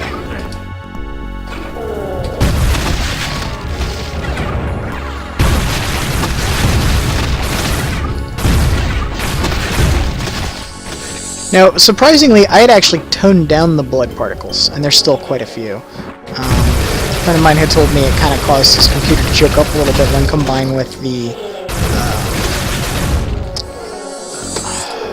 what's it called? Bright maps that he has been putting ever so much effort into. I did not make a single one of these bright maps. There's a decent amount already in the mod, and then my buddy Rykal, he did a whole bunch more. So he is one of the main reasons why this is looking as beautiful as it is. He's also responsible for any of the voxels that weren't in the original mod. He's been contributing a great deal of them, and he's also been working on his own solo projects for voxel replacers. I know he's put in a lot of good work with Strife. Strife voxels look awesome. The one for the security drones that I hate ever so much. I don't mind gazing upon them, because that's how good they look. I hate fighting them, but I like looking at them. Alright, screw you, screw you. Excellent. That's right, that doesn't open, but that did trigger that other door to open. I would use that, but I don't even have any explosives. Let's go ahead and use a Shadow Sphere. So, Shadow Sphere did not do anything. I might have broken the code for the Shadow Sphere, so I'm gonna have to check that one out. excuse me. One of the things that a lot of people might have noticed is on the right side of the screen, the timers. What's one I can use? I'll use the torch. So that timer on the right side of the screen, totally got the idea from Guncaster. Asked Pillowcaster about it. He said, as long as I'm not just copy and pasting his code, he says he can use any of it. I can use his ideas as long as I credit him. So I credit him in the credits and everything, but also very obvious shout out to him for his awesome ideas and awesome coding. He tends to smack talk his own code, but honestly, it's a lot more organized than my junk, and it's actually where I got a lot of structure ideas from.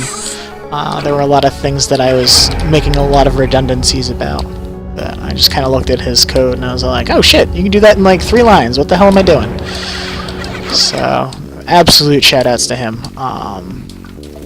His mods are fantastic, but I'm sure he needs no introduction at this point. If you're actually bothering to watch my mods, I'm sure you have played his before. But anyway, yeah. Brutal Heretic Heretical Doom.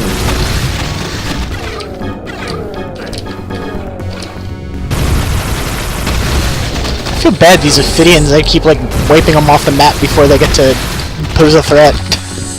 Because they're actually really powerful. I feel like they're... Oh yeah, that's right, I killed them all. I feel like they're one of the bigger threats in terms of medium-sized enemies. Them and were-dragons. Were-dragons can do a butt-ton of damage in a very fast amount of time. But,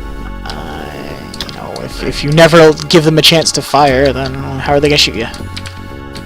And yes, that was a crouch skip. I don't care. Fuck it. Gauntlets, okay. So, if that was the gauntlets, that means that the other one on the other side should be down, if I remember correctly. Oh, I gotta get back in here. That's the other thing, this map is a huge maze. Yeah, there we go, Phoenix Rod. Even when you, like, get through all of this stuff in one area, it'll be like, nah-uh. Still gotta do all this other stuff, too. Did I miss one? Oh, that must have been him. Screw him, I don't care about him. I'm just gonna go over here. Drop down on there. Pretty sure there's something back here. Yeah, that's right, there's that. Do this first. I'm getting tons of rooster roasters, so I might as well use one soon. Yeah, extra life. Wonder whose ashes are inside. Maybe they're yours from 10 minutes ago. Because you suck. Because you are the author of this mod and you still get killed in it regularly. So, yeah. Worth mentioning, shotgun is completely useless at long range. The gold wand is 100% accurate at long range. So, this is going to be your sniping, plinking enemies at long distance weapon. In case that hasn't become apparent yet.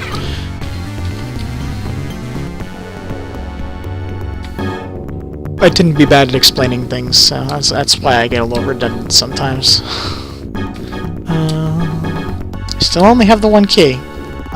Oh yeah, that's right, I think that wall should have come down by now. Damn Gorbachev with his walls, tearing them down. Alright.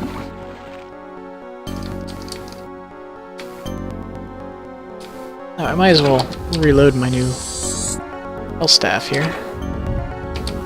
Sorry, it's up here. Health staff is one of the reloads I may retouch. That animation is kind of a filler one.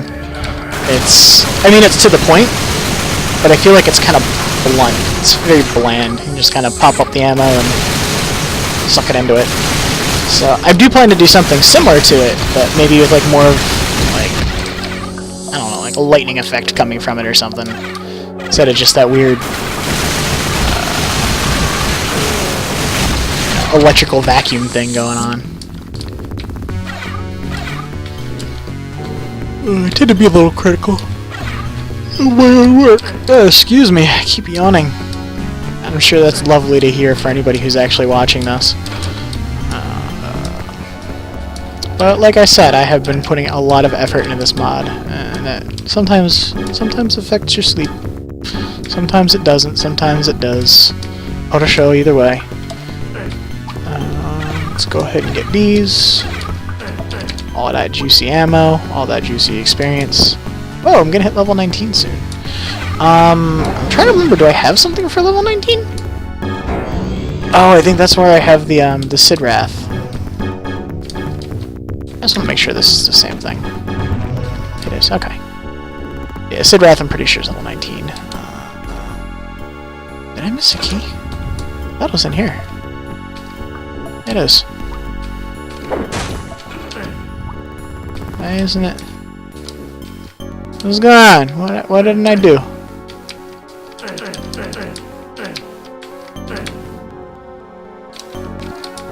Did something not trigger? It's supposed to be like stairs going up to that.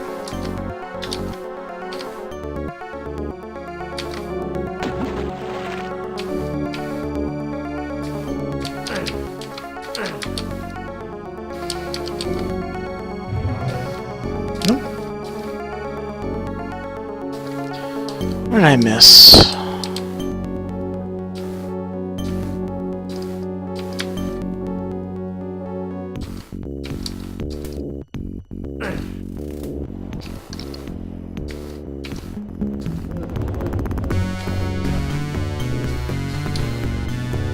Go around there.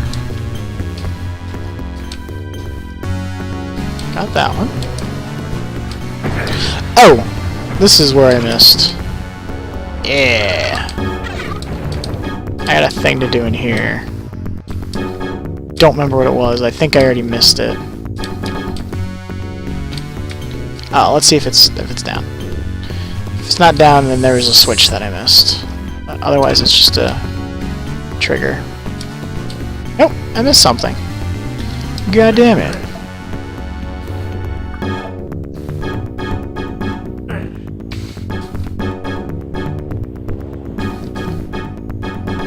This is still faster than running around the whole map. Alright, so what am I supposed to do in here? There it is. There's the switch. Switch has been hit. Now I should be able to get to that key. And if I can't, I will poop myself. There we go. Pooping averted.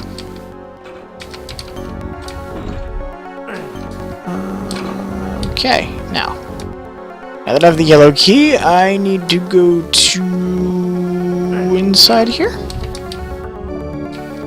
Where was the yellow key? Where's the scat man? I'm scat man. I believe this is the yellow key area.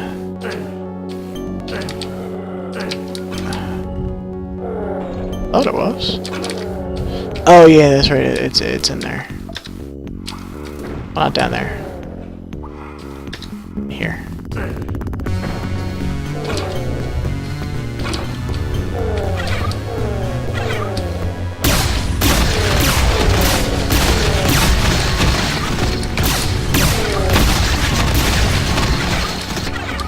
I may actually increase the spread on that a bit. As great as it is, I feel like it's a little too tight of a cluster. Oh, yeah, how to deal with these guys, Turn them into chickens! That's what I'm gonna do, I'm gonna turn them into goddamn chickens. Oh god. I might not have enough health to do this. There we go. Alright, so while they're going crazy hitting each other, sneak in. Pick at a few at their ankles.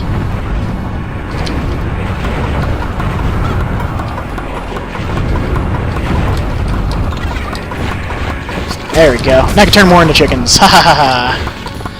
Cycle continues. No antibiotics in these chickens, ladies and gentlemen. Just magic and pain. Ooh, I leveled up. All that free health. Oh god. Yeah, that's it.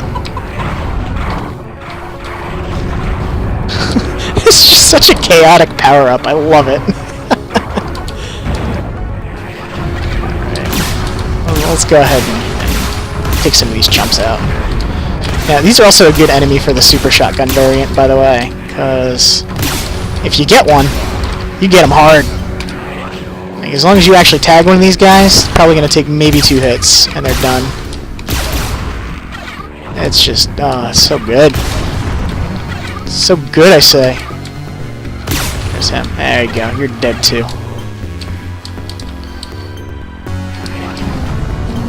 Alright, I hear more. I don't see more, but I hear more.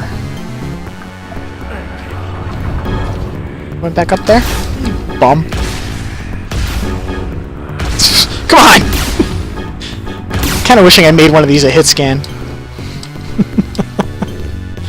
Just for shenanigans like that. Oh, there's another one. I'm coming up for you. Don't worry.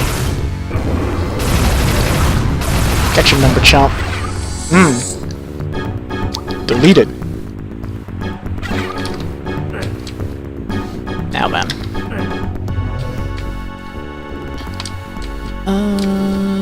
What's next? Sorry, I got the blue key. Now it's time for blue key area. Which, I already shot a bunch of projectiles up here and killed any of the ones that didn't kill each other. Now, I hate that these guys fly into these projectiles because it makes them scatter across the entire damn map.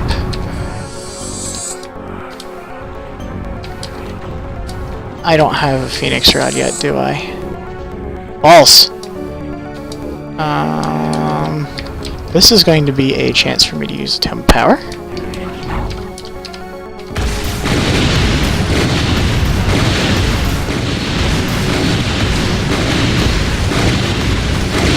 There we go.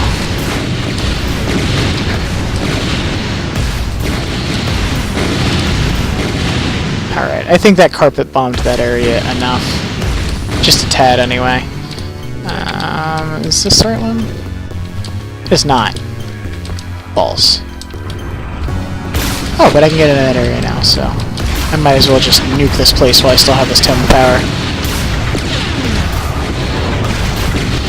Poor Ophidians. Still getting wrecked.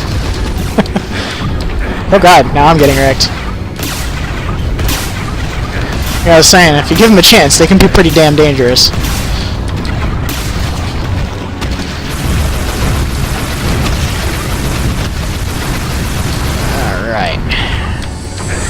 We are making some progress. We are painting these walls.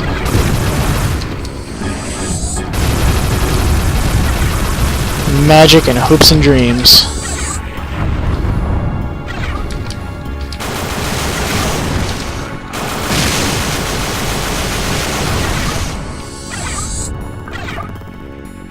I'm trying to think what I haven't gone over yet. I'm sure there's things I've missed.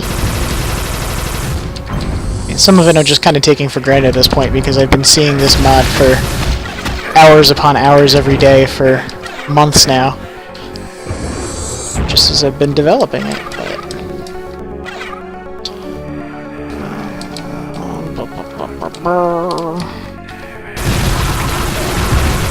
Yeah, it's alright.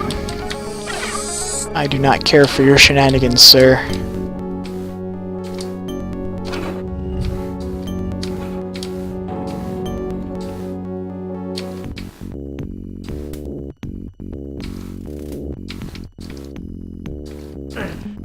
And it's getting to be Wings of Wrath time. Oh, that's right, there's these guys.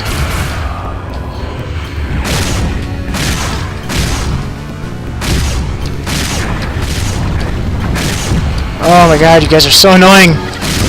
Love it. I mean, I hate it, but I love it. It's a good challenge. It's a good challenge. Especially when you sneak up like that.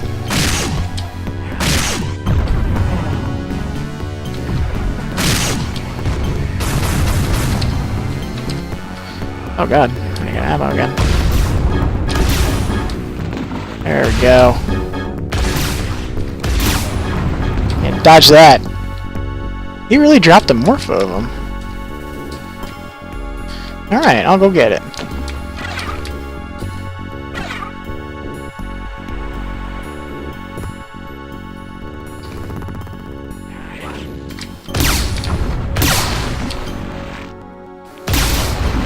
It's worth mentioning, by the way, for anybody that has trouble with them, they will never move while firing. So it's part of the reason I didn't make their firing animation faster. So if you ever needed like a surefire time to attack them, wait until they're getting ready to shoot you, and then just hit them with something quick. Wings of Wrath! Alright. Now that I got that, let's go ahead and fly around a little bit.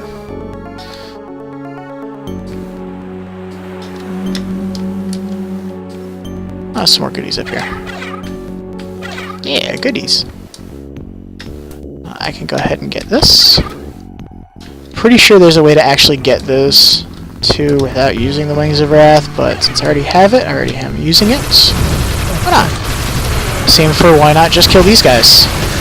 Because there's nothing out here, but I don't care. I don't like their faces.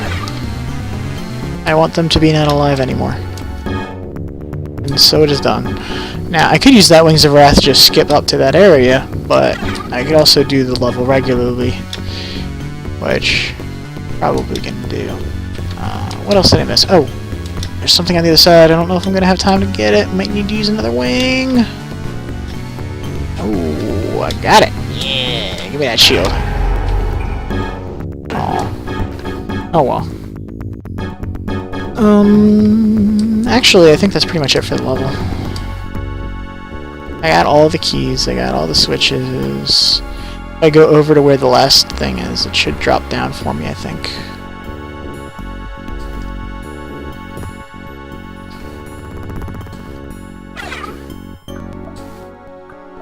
Oh, I know something I missed. Yeah, there we go. So, with the Skull Rod here, Hellstaff, whatever you want to call it, the alt fire, or the powered fire for it kind of sucked.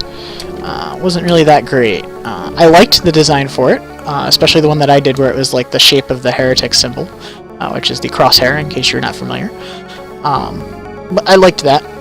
I made it too slow, though, and I made it too weak. So this room is going to be a good example of how I buffed it. So I'll go ahead and use that. And here we go. Yeah!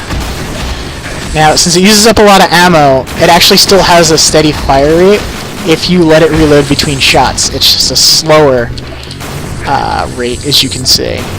But otherwise, it does a tremendous amount of damage, uses a good amount of ammo in the process, and it's still sustainable even when it runs out of ammo. It's just going to be at a slower firing rate because it's reloading enough for each shot as it does it. Almost like it's like it doesn't dry fire, it just kind of goes into loading the next round. So as you can see, I just took out those liches in like a second.